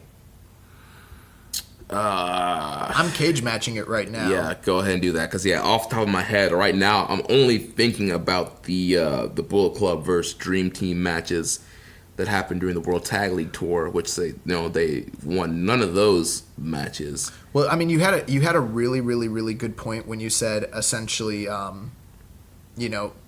even if he has ever been on a winning team against Jay White, he's never pinned Jay White, he's never beaten him on a one-on-one situation, he's never gotten a visual victory in a multi-man match that we know of. So with that being said, it's like Jay White has always been one step ahead of him, Mm-hmm. So and of course Gato will be out there, so there's always a chance of interference and distraction. I'm pretty sure there'll be a ref bump in this match. Okay, so they Beretta and Okada did defeat Fale and Jay White in that short match during Power Struggle. Oh yeah. But for the majority of these matches, bro, it's almost all Bullet Club. The next one was basically during Road to Power Struggle. Chaos. There was a 3-man team of Chaos that picked up a win against the OG Bullet Club by DQ. But I mean, I'm going back, and since October, I can't even count how many matches it's been, but it's literally been almost entirely Bullet Club. So I mean, it's more than 20. It's more than 20 matches that Bullet Club has gotten the victory. So Okada's just been getting killed by Jay White and by the OG Bullet Club. They've done nothing but make Jay White look smarter, more maniacal, plotting, and cerebral when it comes to this feud, whereas Okada has basically been mind-effed. He went from being this wrestling god, this golden goose for New Japan, the ace, the rainmaker, and turned into this zany, lost, plotting, balloon carrying, red-haired geek. This guy who doesn't know who he is, and he can't. It's like when they say like he has all the tools. Right. Okada's got all the tools, but he can't put it together. But he's been fueled with rage because Jay White turned on him, because Jay White poisoned Chaos, because Jay White basically usurped him and has he used Okada as a tool to turn himself into a star. He was just a young boy like 2 years ago. Yeah. So it's very compelling. And this is why so many people are interested in this storyline. And so you got to imagine that this is Okada's chance to redeem himself and slay that dragon and, basically get the monkey off his back. Yeah. So that's what I'm picturing here. My fear my conventional wisdom is that the Ace doesn't lose in the Tokyo Dome. Right. Yeah, and that's another thing, we've kind of seen that. If you look past that previous January 4th shows, the Ace usually at the time goes over. And make no mistake about it, you got Naito in a big match, you got Kenny and Tanahashi, but the Ace of this company is still Okada, even if he's in a diminished role at this current time. He is the top star of New Japan Pro Wrestling. So you gotta think that that's the way you gotta go when it comes to this. But there's this other part of me that's like, Okada's not Okada. He's not the Rainmaker right now. He's this broken character, and I'm very nervous that Jay White is going to pick up a big win in the Tokyo Dome over Okada and keep him spiraling afterwards, because Gato might book that. I'm going to say this. I'm going to go with Okada because logic tells me I have to go with Okada, but I have this fear, this paranoia. This is the one match that we have talked about off the air. It's the only one that I've been thinking about, that I'm scared about. We've talked about it now. You were leaning towards Jay White at first, but... No, I wanted to see if you would corroborate my anxiety about it. And I actually feel like I had stronger points about why Jay White might win back then. I don't remember what they were specifically. Now it's just become an emotion. Now it's just a sinking feeling and a fear. Yeah. Which I think that's the feeling they want us to have going. They did a masterful job of making Jay White a credible threat to knocking off Okada on the Dome. So they did a great job of that. Do you know why I feel this way? Because everything points to Okada winning. Is that too obvious? It could be. Like, is Gato just going to do a heartbreak? Like, is this going to be Okada Naito situation where everybody's like, Naito's going to win, Naito has to win, and then next thing you know, Rainmaker, 1, 2, 3. Oh, here's the main reason I thought that Jay White might win and why I've been scared. I forgot what it was, but now I remember. We'll talk about Kenny a little bit later on, but Kenny's basically the Gaijin Ace. Hypothetically, if he's gone, we don't know if he is or not. They got to move Jay into that role. Now, Jay doesn't need this win to do that. He's still the leader of the Bullet Club. So, but what if they have him go over Okada to truly set him up as a superstar, and he can say, "I'm the only man who's ever, or he's not the only man that's ever beat Okada in the Dome, but like he has that big feather in his cap, and he's like, I destroyed Okada, and then." Maybe he goes after Omega afterwards, or maybe he goes after Tanahashi afterwards, and you send Okada on the outs, still trying to find himself. Yeah, it's a scary thought because it could happen. It could, makes so much sense to me. Yeah, but I gotta go with Okada. Yeah, I don't know. I feel like we're going to get the Rainmaker coming back. Oh, no pants. I don't know about the pants. No long boys? I don't know about the long boys, but I feel like we're going to get the Okada. He's going to come out, no balloons. He's going to hit Rainmaker pose. The Rainmaker Bucks are going to fall from the Dome. Bro, you want to see me mark out when that music hits, but then there's no. Yeah, and the music keeps going. You're going to see me freaking pants off, shirt off, spinning it like a helicopter. I'm going to kick over that love seat over there. I'm going to wreck Strong Style Studios. I'm going to break your TV. And we're not even going to know what happened because it's it. We already won. There's no no, but I'm just playing. But I'm going to be excited if he comes out in the gold and the pink or maybe even something new that we've never seen before, because that's probably what he would do. It'd probably be a new attire. Right. As long as he gets rid of the red hair. Yeah, I feel like we're going to get the gold hair. Yeah. We're going to the Okada Bucks. Oh my God, yes. Dude, I'm excited, like just thinking about it. I'm like, yeah, so now here, before we move on, this is the big thing. We're talking about, speculations, the story, the build. What about this? Jay White has never had a truly great classic match. The one that people could probably point to is the Juice Robinson match, and even that is not, I wouldn't say in the same category as a 5-star classic. Right. And people are waiting for him to show up and show out and show that what kind of performer he can truly be. It's been the one big knock on him this year from a lot of pundits and, fans. Is he going to do that with Okada? Because regardless of the outcome, regardless of the build and all that, if this match is a dud in the number 3 spot, because that's where he was last year with Tanahashi, I think, but somewhere near here, if it's a dud again, like he was, like if he draws a dud in the Dome with Tanahashi and then one with Okada, what do we say about that? Doesn't matter how good his character work is and his mic work and all that. Mm-hmm. And are we going to see a classic? Like, what do you think? Do you think it's realistic that we see that, or what do you think's going to happen? I don't know. I mean, he's wrestling Okada. And I feel like we're going to get that prime Rainmaker back. So I feel like Okada's going to work really hard to make sure this match is really good. And then it's going to be up to Jay White to kind of step up. I feel like it's going to be a very good match. I feel like it's going to at least be above 4 stars. If it's above 4 stars, it'll be passable, but people will still have the criticisms. For me, you gotta go at least 4.5, no less. If it's less than that, this will actually, in my opinion, be somewhat of a failure because it's Okada in the Dome. Right.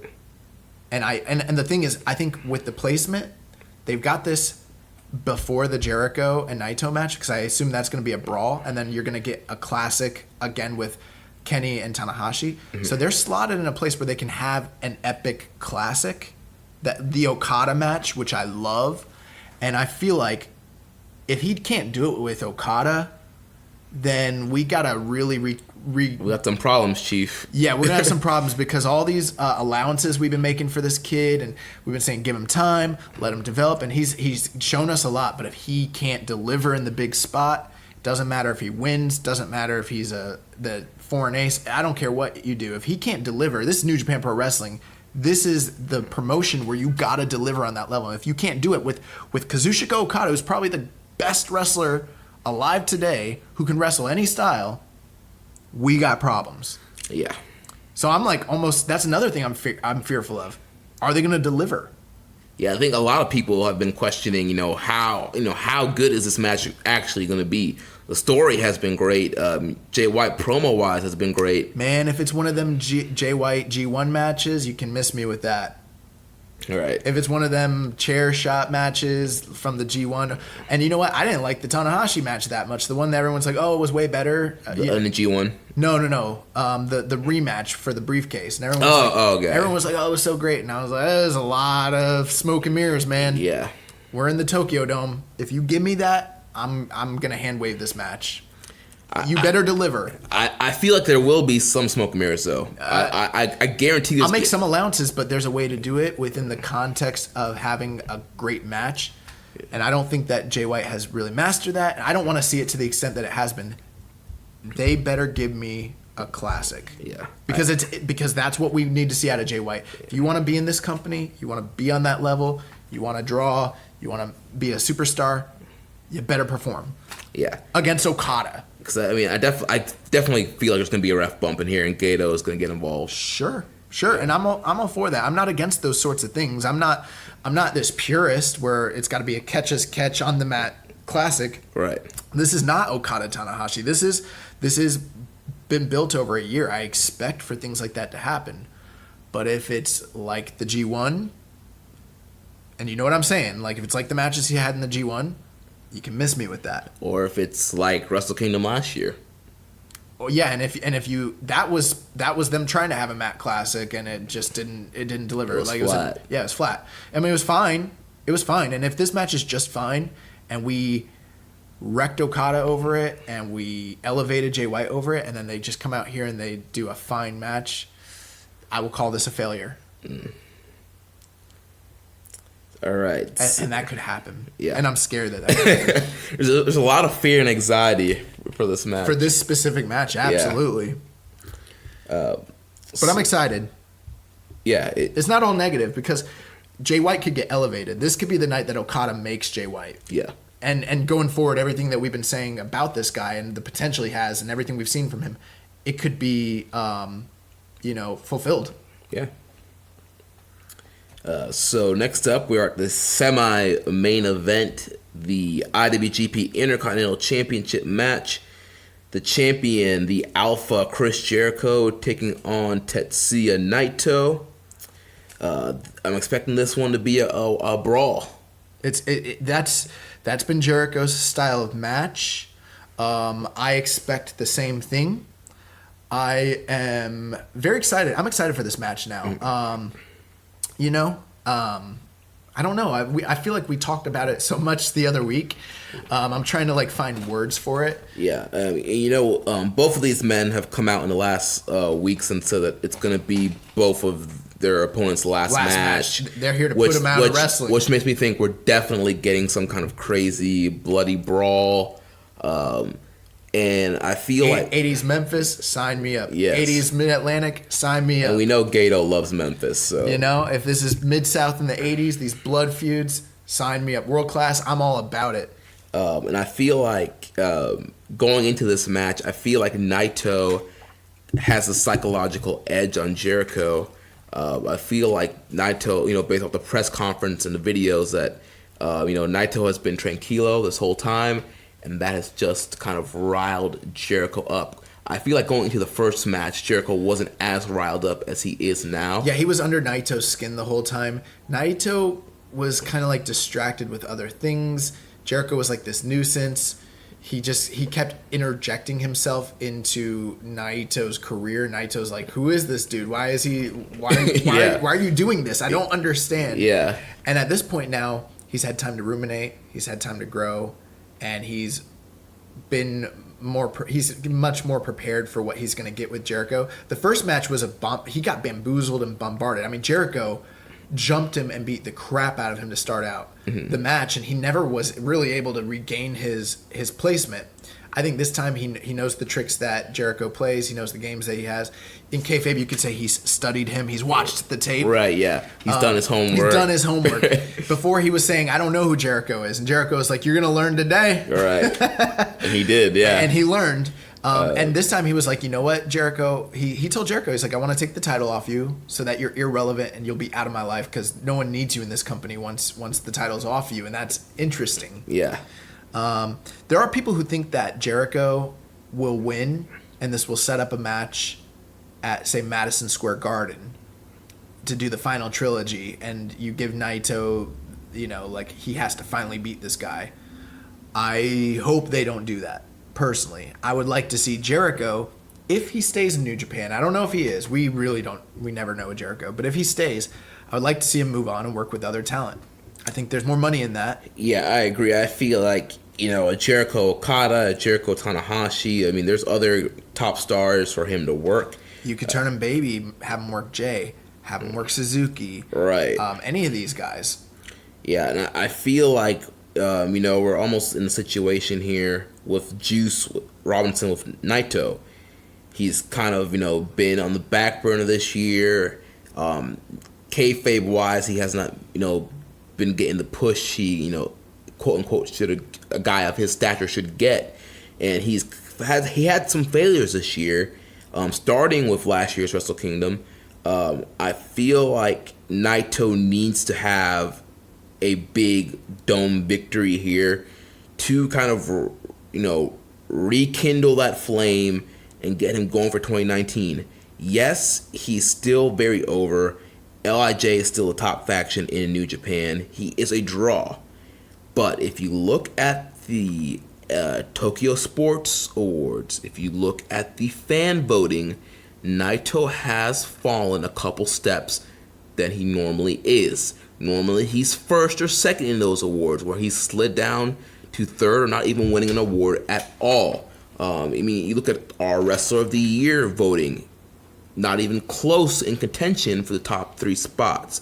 No. So I feel like Naito needs to win this match to kind of rekindle him, reestablish him as a top guy, and for him to have a strong 2019. Because to me, if he loses, not saying he's going to be a jag, but I definitely feel like he's he's like a Goto level kind of guy, or so sad that we always use that. Yeah, or he's gonna be slotted like almost in a Nakamura role, but even less than that because Nakamura would win big matches at the Dome, even at the IC level. Let's be clear. Like Naito's a bigger star than Nakamura ever was in this company. As crazy as that sounds, he just is.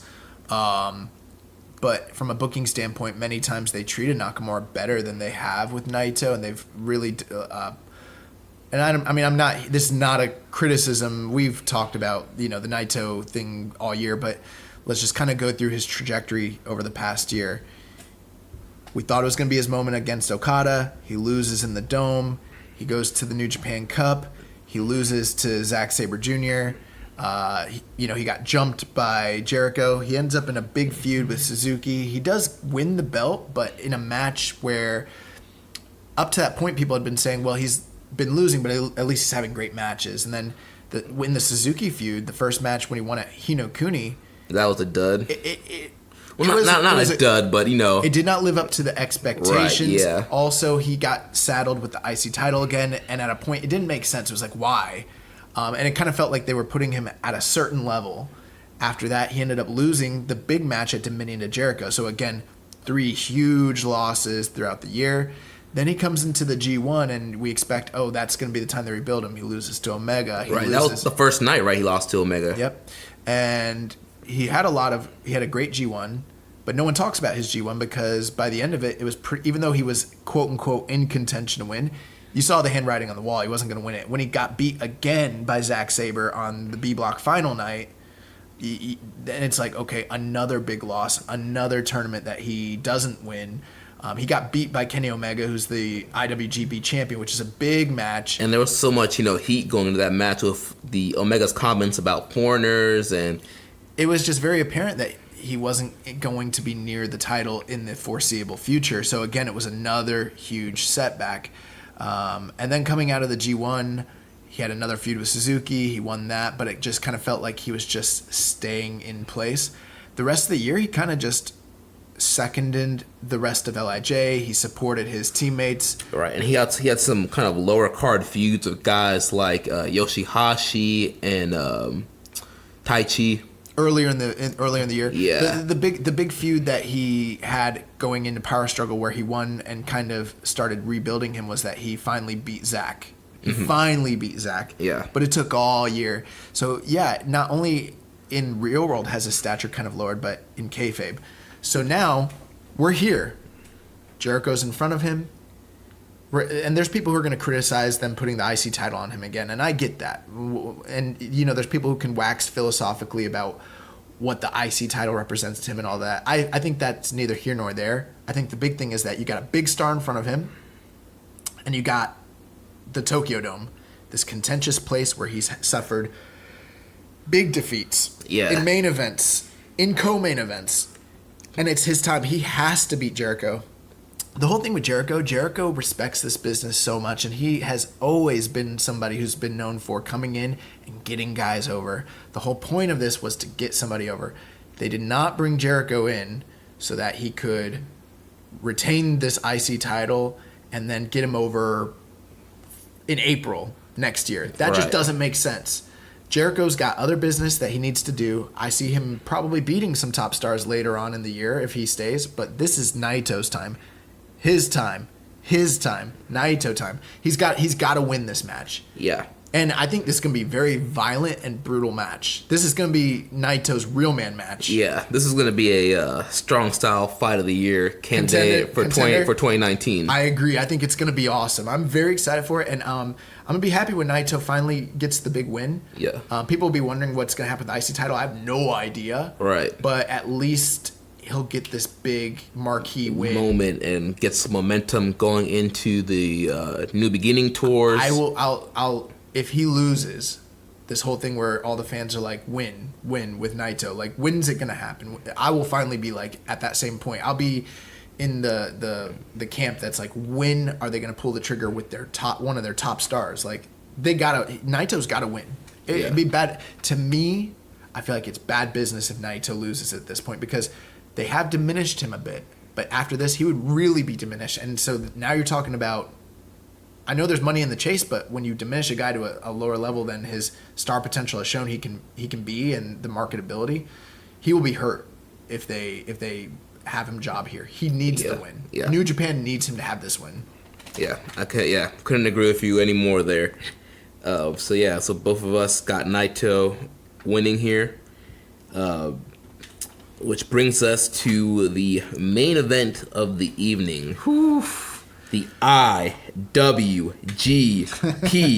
Heavyweight Championship match.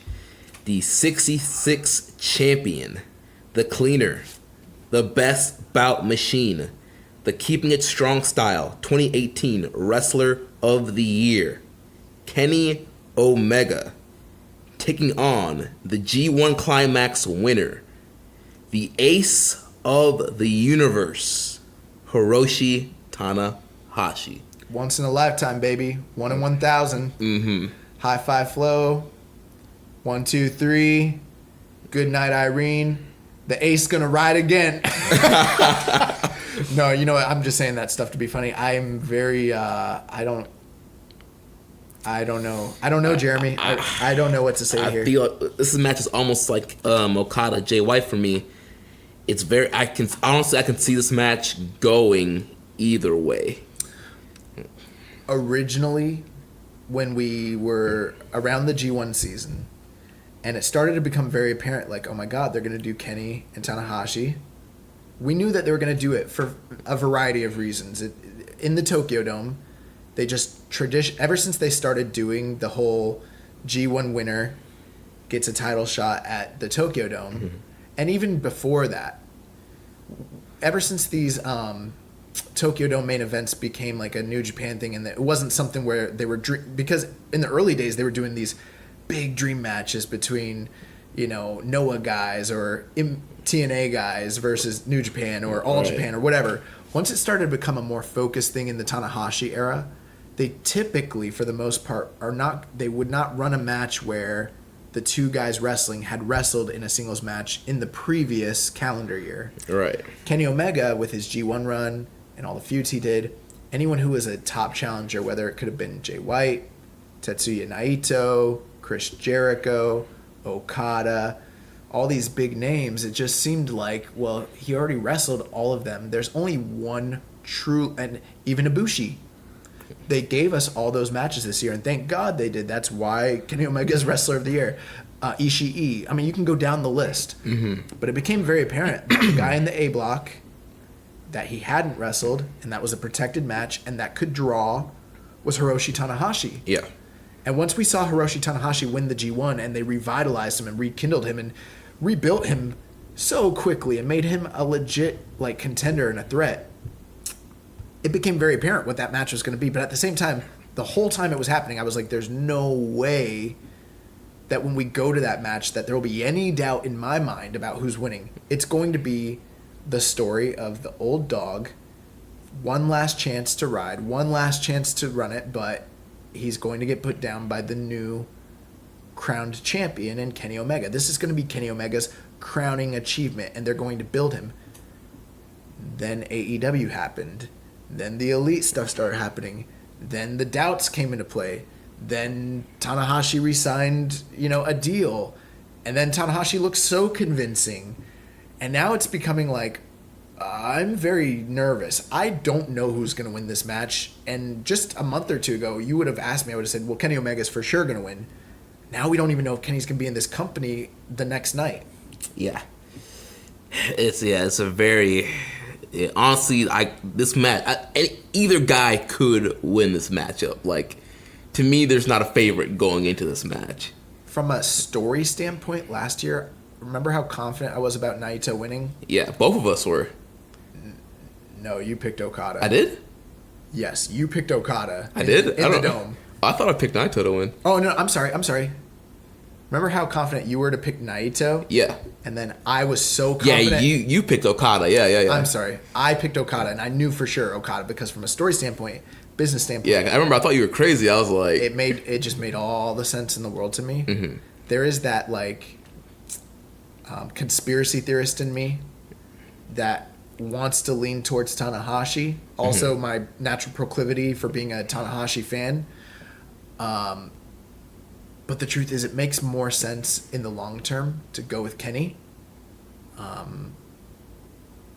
But I feel like Kenny could leave. And I'm scared of Kenny. And that's why I don't know this time. I don't know this time. Yeah.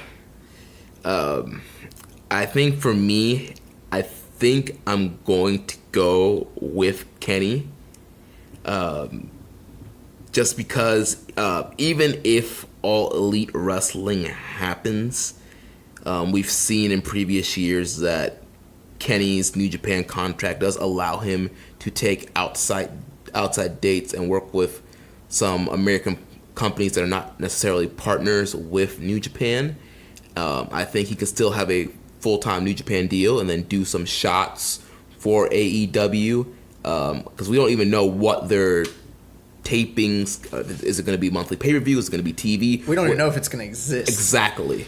So maybe Kenny does a smart thing, gets a new contract for next year, which allows him to do some AEW shows, but still remain in New Japan. What if Kenny drops his belt? What if Ibushi drops his belt and the Golden Lovers are gone? I mean, that could happen, dude. Yeah. That could happen, especially since there have been reports about issues with money, issues with merch, issues with management, not being satisfied, not feeling appreciated, things like that. And then this other opportunity arises. Maybe they take the gamble, because that's the kind of guy Ibushi and Omega are. You know, they felt like they built. I mean, I think the stuff they're saying in their promos, especially Kenny, about having brought up this company when it could have faltered, you know, and all these other guys left, and he helped save the company. He feels underappreciated and maybe underutilized, undervalued, even though he's got the title. Yeah. That could all be real. Or maybe we're getting worked. Maybe he's just a master worker. We're some simple marks. Kenny is playing the game, and we are just a part of his world. I don't know. There's a part of me that also feels like you put the title on Tanahashi, maybe Kenny's staying, but you put the title on Tanahashi anyways, and now you've got a natural future feud. You've got a Kenny loses, right? I'm sorry, Kenny wins, right? There's not that much money in a Tanahashi-Kenny feud down the road. I mean, it's done. You have Kenny lose. You got a easy to book return match, maybe in at Madison Square Garden or after the New Japan Cup or what have you. I mean, there's money there, and then you kind of give Tanahashi his last run. People would be pissed. Yeah, that's like a Gato thing to do. You know, part of me why I'm going with Kenny and why I predicted Ibushi to drop the never openweight title is I think, you know, Ibushi, he beat Kenny in the G1. Has never gotten his title match, has not really said much about getting a title match. So I'm feeling like Omega gets to win here, and then Ibushi, freed up from the never title, is like, all right, I want my owed title. I beat you, Kenny. Like, where's my title match? And I feel like that could be the match for MSG. It definitely could be. I've in the past shown that I'm not good at booking down the line. Every time I think that 3 months from now or 4 months from now, this is what the card lineup's going to look like for a big show, I'm generally always wrong. And that's the great thing about New Japan. They always keep us on our toes. I'm much better at analyzing a card on paper as we see it, as opposed to projecting future. I mean, I didn't even see like Okada breaking the title record. Right. It was right in front of our face, and I didn't even see that. So my whole thing is I'm scared because, you know, we always say that thing, like the ace doesn't lose in the Tokyo Dome. Right. Kenny's not the ace, man. And I'm inclined to want to say, well, obviously Kenny's going to win. He's the ace. But guess what? He's not. He's not actually the ace. He's just the guy holding the title at the top right now. Okada is still the ace. Not Naito, not Tanahashi, not Omega. There's value in them. I'm not discrediting them, but there's only one guy who's really, really the top dude in New Japan right now. And so that leaves I'm not saying Omega's going to lose. I'm saying, but it leaves that possibility. Right. Because if he loses, it's not like their top guy lost. In fact, it might create some interesting scenarios for Omega, because Omega has proven in the past to be pretty interesting when he's pursuing, when he's chasing. And it's not all his fault, but this title run has been somewhat lackluster from a creative standpoint and a storyline standpoint. Because what do you do with Kenny? He's the best bout machine. But what is driving these feuds? Right. You know? But if he has a goal and a heated rival and a guy that he genuinely dislikes, and there's a motive, that's a little different. And another thing too that what was so I'm going Tanahashi. Hey, I'm going Tanahashi, bro. I feel like I'm wrong. But I just feel like no. But part of me that wanted to go with Tanahashi. Kenny has been so cocky and so heelish and so dickish going into this feud. The black hair is back. Yeah. The Bullet Club heel leader hair is back. I just feel like he's overconfident. And I feel or is he overcompensating? That's the question. Yeah. There are a lot of allusions to the Wrestle Kingdom match between Keiji Muto, the Great Muta, and the match that he had with Tanahashi. And Tanahashi was kind of in the same role as Omega, and then you had Muto in the same place as Tanahashi. Very, very, there's a lot of parallels between these two matches. And it was the younger Lion, the guy that you build the company around, the guy that you can build with. And so I want to go Omega because from a business standpoint, he's shown to be a draw. He's shown to be a proven commodity. He is the guy that can help them expand. My only thing is, will he be here? Right. Will he? If he's here, that's my thing. If he's here, I think they go with him all day. Yeah. But if he's leaving or it's going to be a short-term contract, I don't know. And then there's that part of me, it's like, well, if he does stay, you want to put Ibushi over. But is Ibushi even going to sign a contract? Right. Are they even going to do that match? And I think something else, a small factor to think about that I haven't heard anybody else discuss on any podcast. Hot take. I think we need to think about who's going to be seconding these guys. So if you have Ibushi seconding Omega, could that lead to Omega winning and then Ibushi challenges then? If Omega's seconded by the Young Bucks, Omega can lose and you say goodbye to all three of those guys. I was thinking you have Shibata yes. Seconding Tanahashi. What if Shibata's ready to come back and Tanahashi wins and then Shibata challenges Tanahashi? Yeah.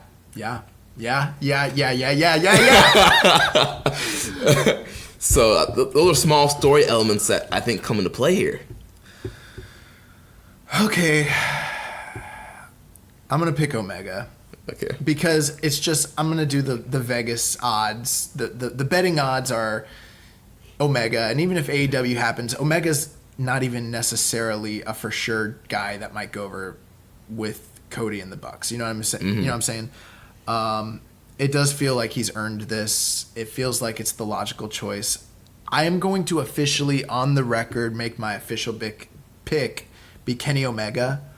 But my heart and my soul is telling me that maybe I'm wrong and maybe it's going to be Tanahashi, because it almost feels like you could do more interesting things if you put Tanahashi in the... I want to flip. I want to flip so bad.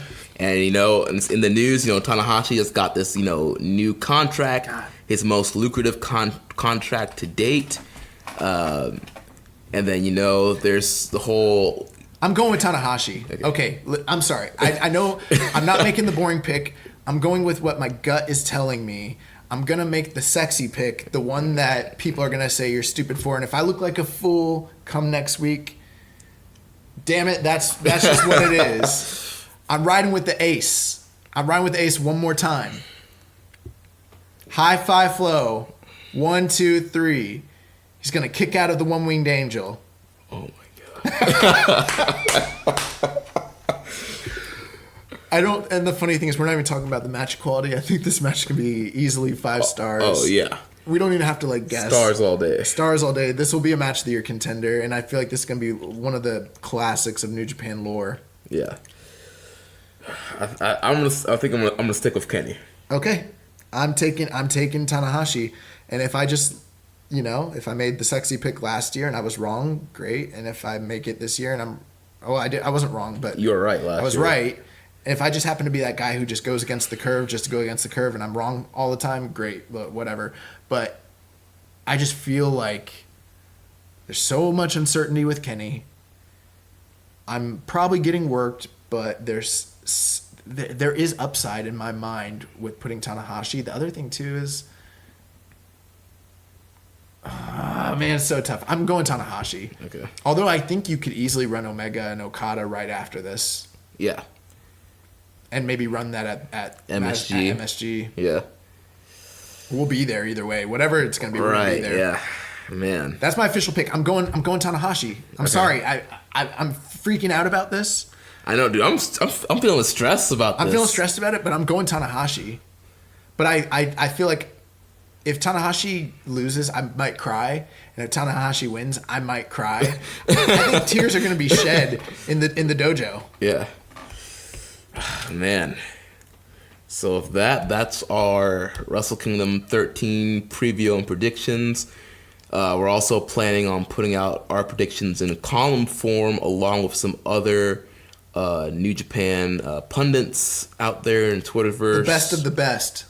So be on the lookout for that. And hey, listen, if you are a podcaster or a columnist and you want to get in on that, and we know you're listening. We know some of you guys listen. We hear you from time to time, but we love you guys. If you want to shoot us a DM, and we're talking about New Japan like people. If you're out there and you want to get in on this, then hit us up and maybe we can include you, because we'd like to get a variety. I think we're going to do this all year, is have like people that are involved in what we do, this podcasting world and columnists world, right? And we'd like to kind of keep a running track and see like who really has the juice when it comes to predicting this. And stuff. Also just to open up the doors for working with other people. I mean, yes, we're building Social Suplex, but at the same time, we don't want to stick to our own little island. I want to be able to work with other promotions, other territories, so to speak, and absolutely, like if you're out there on you're on LOP or you're on VOW or you're on chair shot or whatever. If you're out there and you know what you're talking about and you cover this stuff, or even if you're independent, hit us up. We'd love to get you on. We can't do everybody. I'm sure, like, I didn't clear this with Jeremy. It's not, this is probably going to create more work for Jeremy in the long run. So we can't, if like 20 of you guys hit us up, probably going to have to decline a few. But we'll do a rotation. If you got the clout, if you got the juice, slide in. Yeah, slide in the DMs. All right, so we're going to close up things with the news real quick. So like we mentioned earlier, Tanahashi renews his New Japan contract. He said on Twitter, he said this is going to be the most lucrative deal that he's signed so far. Good. So he's earned it. Yeah, it's good. His body's breaking down. Yeah. He needs it. So the Bullet Club is going to be hosting a WrestleMania party. And when I saw that, I was like, oh, sweet. Like Hangman and Cody and the Bucks, the Bullet Club, right? And then I found out, oh, no. It's the Bullet Club. Right. So Jimmy Seafood is partnering with the Bullet Club to throw a big party during WrestleMania 35 weekend in the New York, New Jersey area. Tama Tonga officially announced the party at Korakuen Hall this week, seen in an in-ring video. Tama said the block party, tailgate party will be lit during WrestleMania weekend. Well, we've been to one of those after parties after WrestleMania. That was pretty crazy. So more details will be coming out about the party. I think there's an official Twitter account for the party. It's at Bullet Club BP. So they're going to be tweeting out a lot of info about that Bullet Club party. All y'all simple marks, y'all Bullet Club wearing shirt fans. There's going to be there's a new episode of The Wire that's up right now, looking at the IWGP title match. Check that out. NJPW CEO Harold May, he spoke with the Public Relations Office, the government of Japan, about working for New Japan, international fans, impact on the company, and NJPW becoming more popular within Japanese culture. Nice. So you can go ahead and check that interview out. Part 3 of The History of Chaos is up on YouTube right now. And man, I'm really loving these history series and kind of getting some background knowledge on, Chaos and Bullet Club. Catching you up, young boy. Yes. I've always thought it was funny that you call yourself the young boy. I don't call myself they call me the young boy. They call you the young boy, but you know way more about New Japan and Pure Wrestling than I do, but you're the young boy. That's because I've gone through the ardent tasks. I've done the squats. I've cleaned the balls. I've done it all. I've been caned, okay? I've been caned. It was rigorous, but now I have attained the knowledge of a Shota Umino, if you would, or a Katsuya Kitamura, okay? So when do you graduate? When do you get a gimmick? Never. I'm here for life. I was a young lion who died in the dojo, and my spirit resides in there. I will never graduate. I just haunt the dojo for all eternity. Taka Michinoku, he's going to be taking some U.S. dates for 2019. I heard he kind of has to.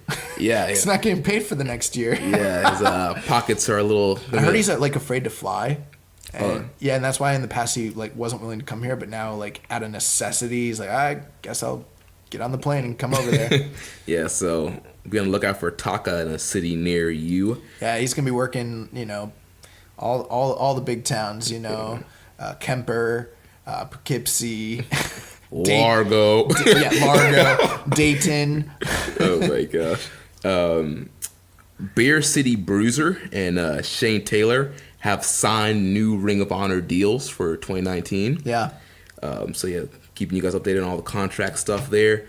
They're re-signing a lot of guys over at Ring of Honor. A lot of the New Japan talent has also been announced to be more prominent within the company going forward. Zack Sabre Jr., Juice Robinson, yeah. Will Ospreay. Yep. So lots of speculation about what AEW might mean, but it seems from what we're seeing that the Ring of Honor New Japan relationship is actually going to continue and be strengthened next year. So I don't know what that means. Take it for what you will, but yeah. Yeah.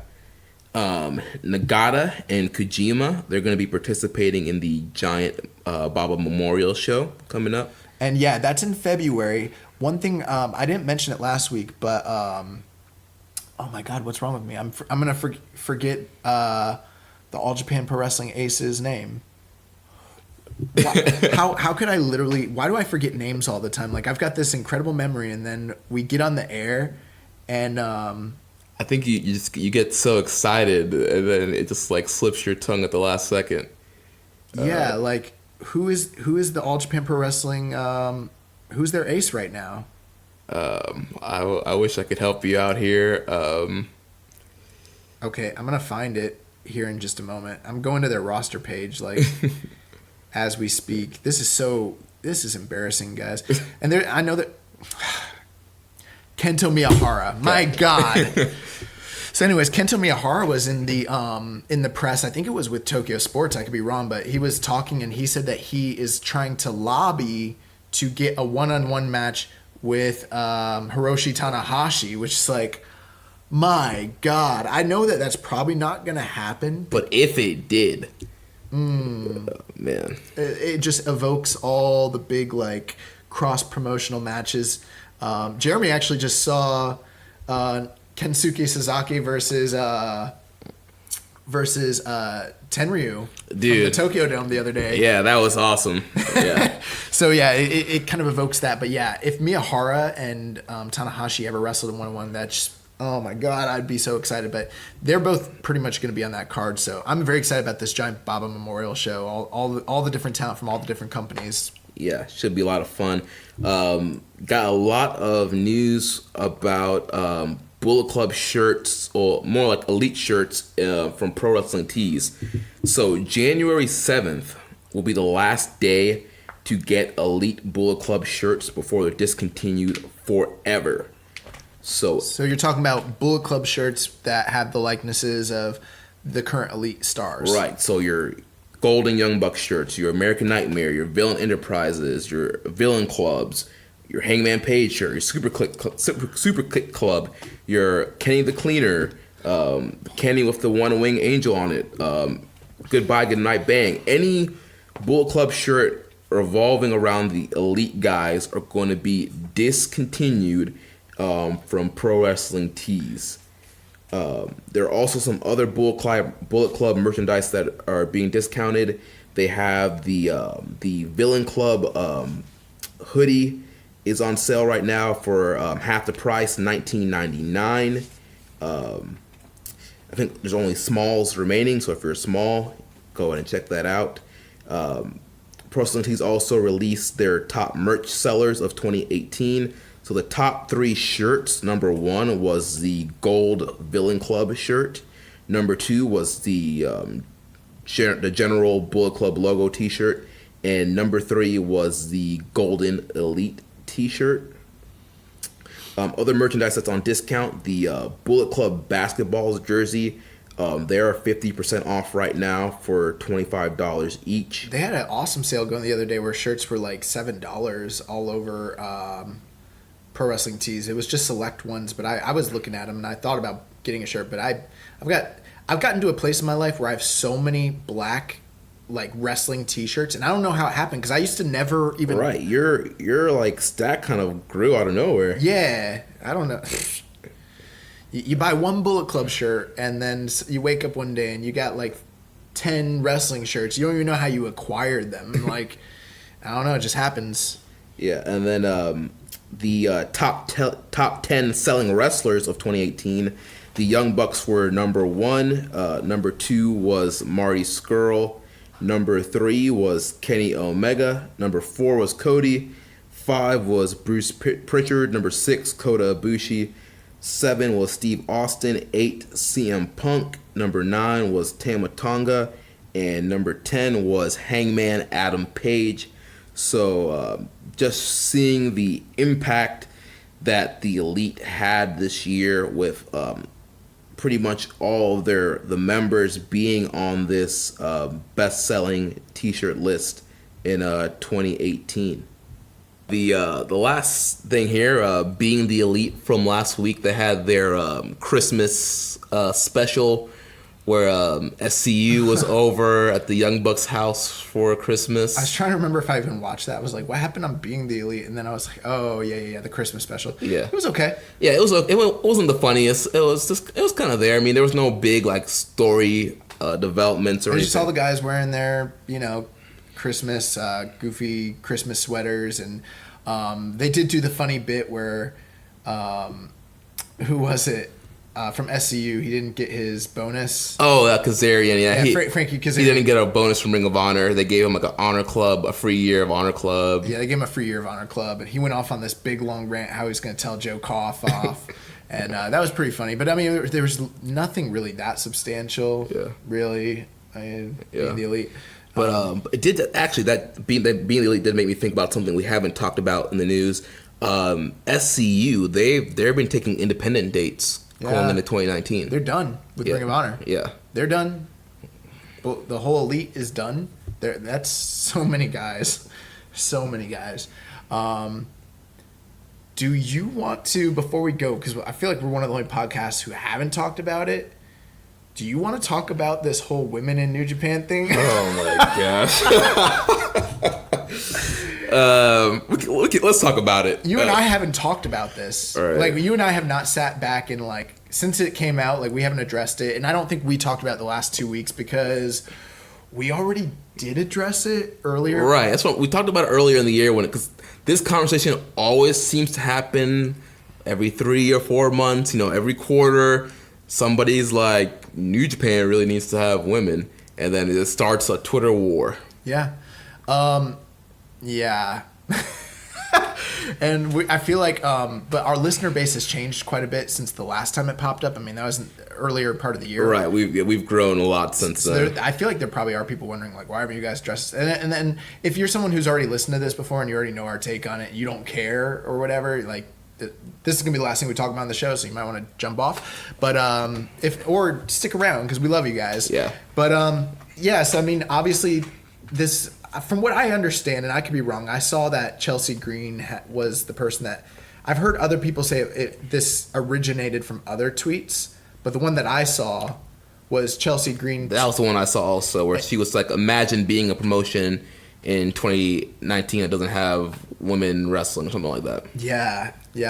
When in actuality, we're not going to sit here. This is not the FOH drafts. We're not going to sit here and bash WWE, but I just would imagine I wouldn't be so cavalier making a comment like that when the company that I work for as a performer has much bigger issues, Saudi Arabia, to kind of worry about equality and about embarrassment and stuff like that before I would like point out this thing with New Japan and women.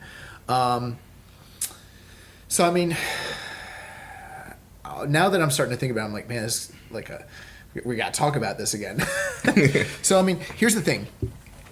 Could New Japan have women? Absolutely, New Japan could have women. Do I think in the long term, should New Japan have women? I think if New Japan wants to invest in that, there's probably some upside. Look at what WWE is doing. Mm-hmm. Look at the impact that they've had on business and other companies at different times. It might be a smart thing to do. However, historically, in Japan, it's never been an issue. It's of men and women having separate promotions. Men have always had their own promotion. Women have always had their own promotion where they are given ample screen time, ample character development.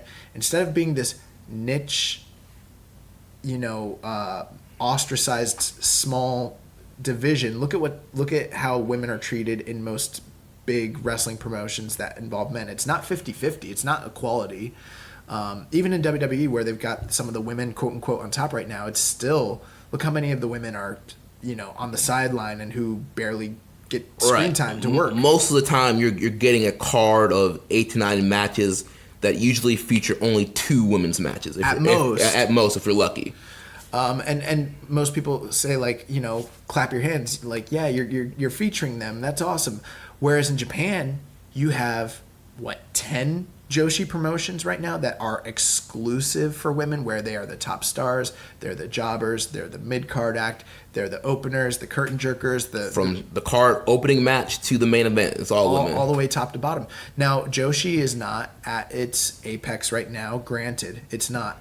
But they have been on an upswing in recent years, the same way that the UK scene has been on an upswing in recent years, the same way that the indie scene has been on the upswing. There have been positive growth for women in Japan over the past few years.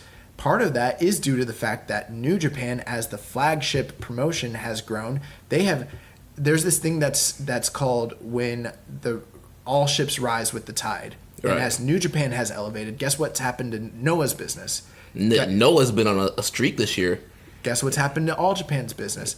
Guess what's happened to Dragon Gate's business? DDT. All these all these minor, smaller companies have also elevated because wrestling in general has been made more healthy by New Japan being more healthy. Same thing with the women. This past year, Stardom had their best booking year or drawing year for, I think, any women's promotion in a decade. And they launched a streaming service. They launched English content. And I mean, it's not just them. You got Ice Ribbon. You got Sendai Girls. You got all these different women's promotions. I mean, there's a ton of them, and it is a healthy scene where the women have tons of places to work, tons of opponents. They're making a living. They're not just this second act or whatever. Now, could some of them come to New Japan, and New Japan be better off if they brought in women? And would that be a progressive thing? Yeah, certainly it would be. The same way that maybe breaking the barriers between juniors and heavyweights might be more progressive, but it is a culture. It is not a sexist thing. It never has been viewed that way by the wrestlers, the performers, the audience, the fan base, the type of wrestling fans that are fans of Joshi over there tend to be very different from the types of wrestling fans that are fans of New Japan. The other thing, too, is that New Japan, as a male-oriented wrestling product, draws more women than almost... Right. You look at the crowd, all the women, the women that are crying, like Kevin Kelly was telling a story on Super J-Cast about the woman that was, like, crying so much after Sabre beat Naito. Another thing, too, you have to imagine, the only one who's getting flack for this is New Japan, but most of the other bigger companies like Noah and all, well, they're not bigger, but the other Puroresu companies like Noah, they all have streaming. Japan, they don't have women, and no one's out here crying out about Noah not having women or All Japan, or Dragon Gate. It's just New Japan, and nobody's talking. And I mean, I don't want to be like one of those guys who are like, well, what about men? Like a male or a male whatever. Right. But on the flip side, it's not like the Joshi promotions have men either. And it's a non-issue over there. You know what I mean? Right. It's not like because a company decides to run men exclusively and then another company decides to run women exclusively that automatically indicates that there is a sexism thing going on. It is part of their culture, and fans of Joshi don't want it. Fans of Puro don't want it. It's only people who don't like New Japan in general, and they are trying to find some sort of criticism because that product just happens to be better than the product that you follow. Right. When in fact it's just different. My question to the people that are, caping for this, are you currently watching any women's Japanese promotions right now? If you're, trying to support Japanese women wrestling, are you watching Stardom? Are you watching, any of these other Joshi promotions out there? Are you buying Shine? Can you name even one current Joshi wrestler right now?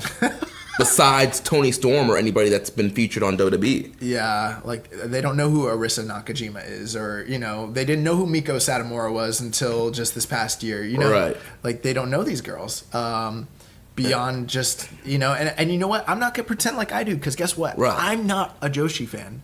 I'm not. I mean, I love like Manami type Toyota, and I love Aja Kong, and the '90s when it was booming. That's another thing, was like they went through a boom in the 90s where they were for a time bigger than the men's companies, and it wasn't like, oh my, they're having all this success, you need to have men on your card. You know what I mean? Right. It's always been a non-factor.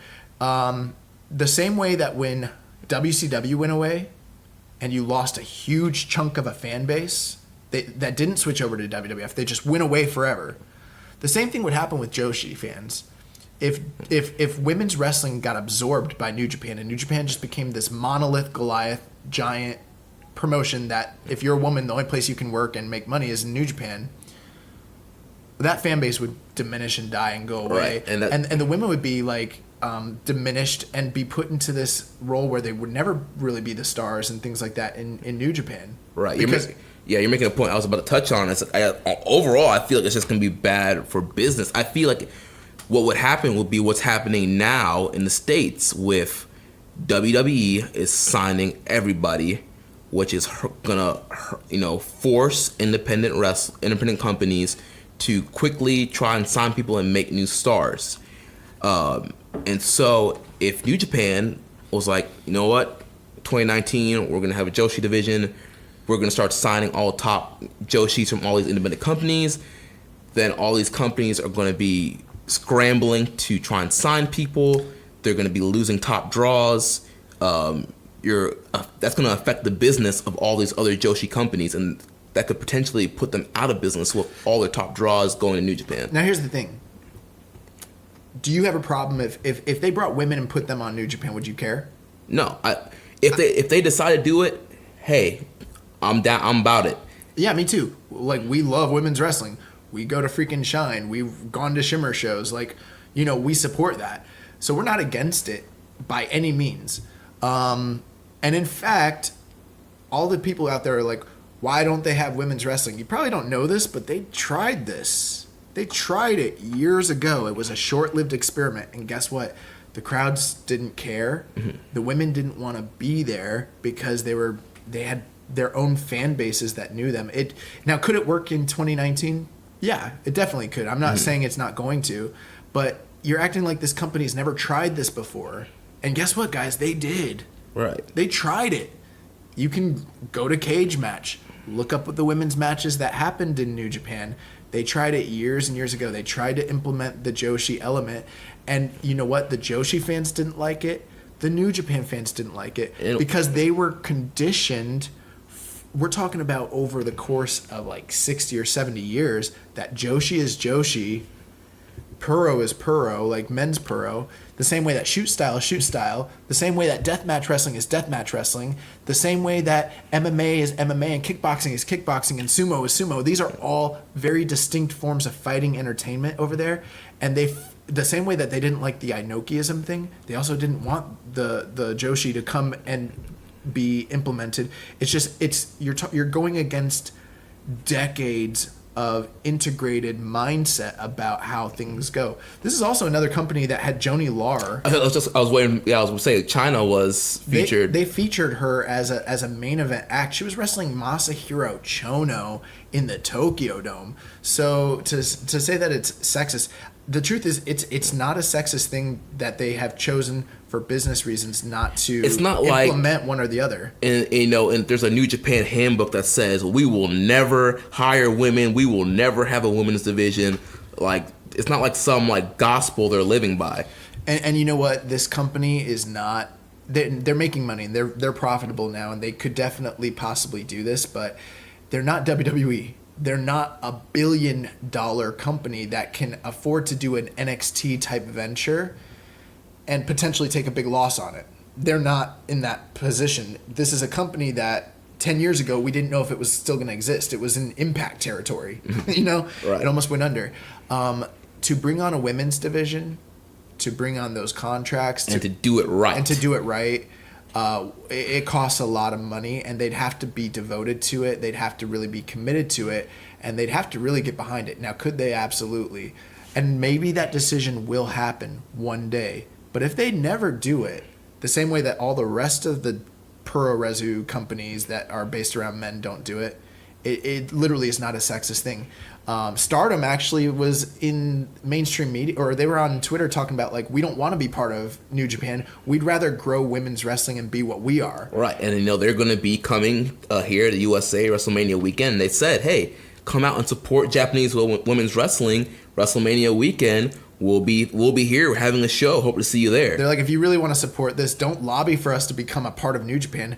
Pay for a subscription to Stardom World, right, and watch that and put your money into it, and right. Support Stardom. The bigger Stardom gets, then that's a bigger platform for those ladies. And I've seen people on Twitter try to say oh, if you're gonna use one of these defenses, but it's like, dude, that really is what it is, right? You know what I mean? That really is what it is. And if you're gonna, it's a non-issue. Yeah. Like, people in Japan, it's a non-issue. If there was a demand for it and they could make money off of it, New Japan would do it. Right. If there was literally like a demand for this, and that's really, really what people wanted, you can believe me that they would do it, because it's a money-making business. Mm-hmm. It just in the past has proven to be unsuccessful for them, and for other companies they've proven to be successful doing Joshi only.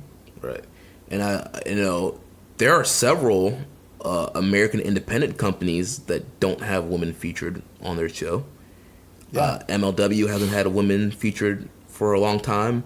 On Evolve, Priscilla Kelly is there, and sometimes they have shine matches, but PWG, AAW, yeah. Evolve. Most of these companies, if they do have women, it's pretty, minor.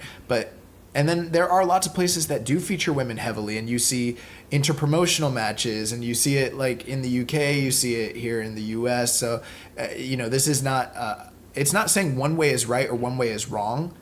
But when you say absolutely, you say, oh, you don't feature women, so that is a sexist thing. Your company is screwed up.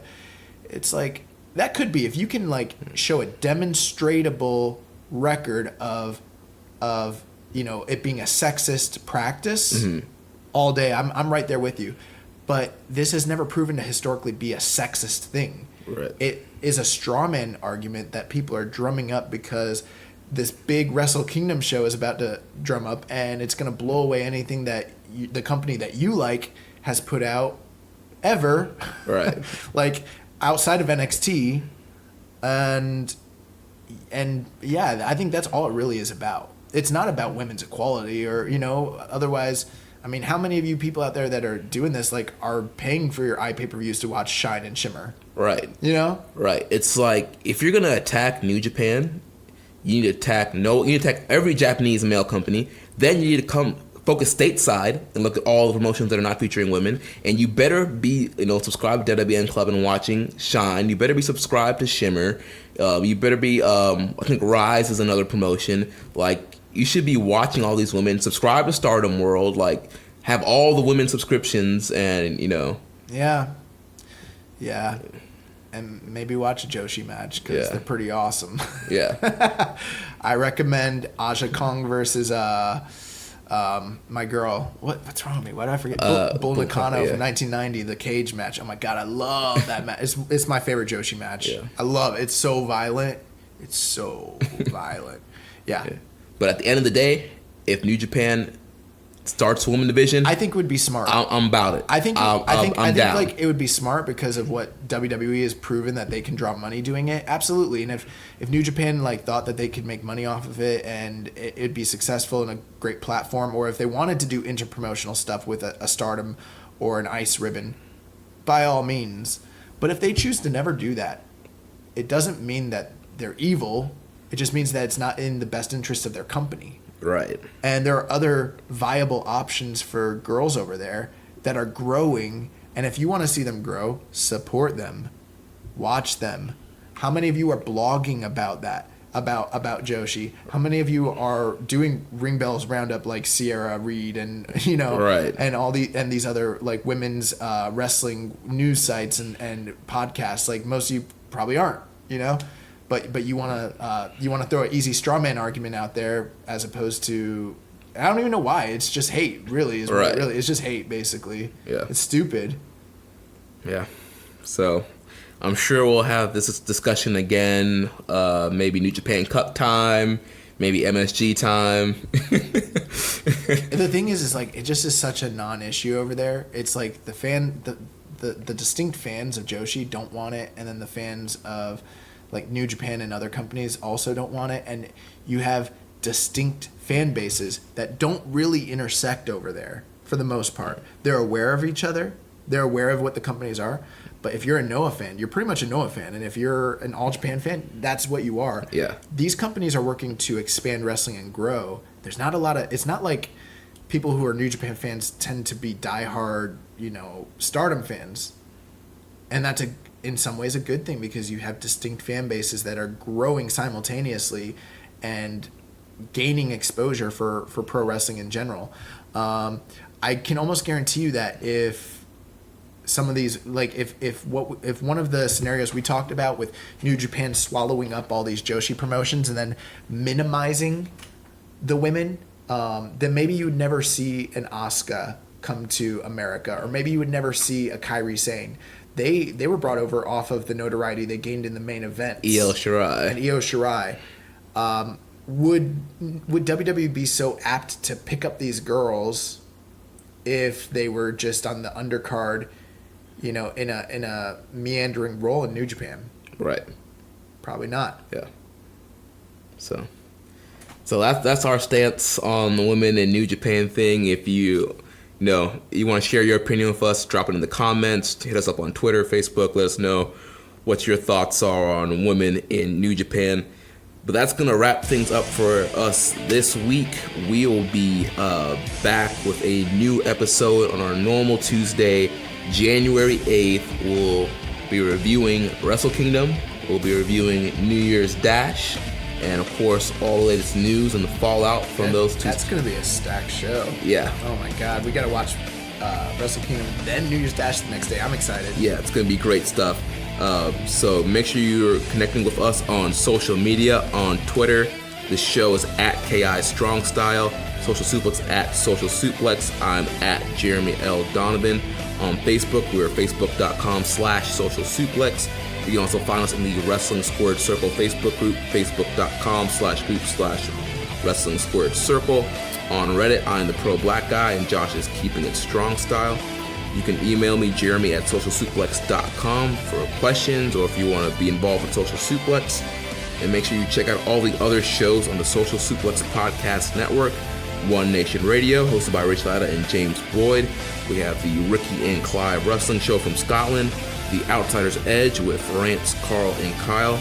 Our podcast dedicated to independent wrestling, Grown Men Watch This Shit, hosted by Jeremy Tate and Chris Bryan. We have the Wilfred Watches podcast, hosted by Wilfred, and the Omega Luke Wrestling podcast from London. And so make sure you're subscribed and leave us a rating and review. And until next time, goodbye and good night. Bang. Thank you for listening to Keepin' It Strong Style. We'll see you next time.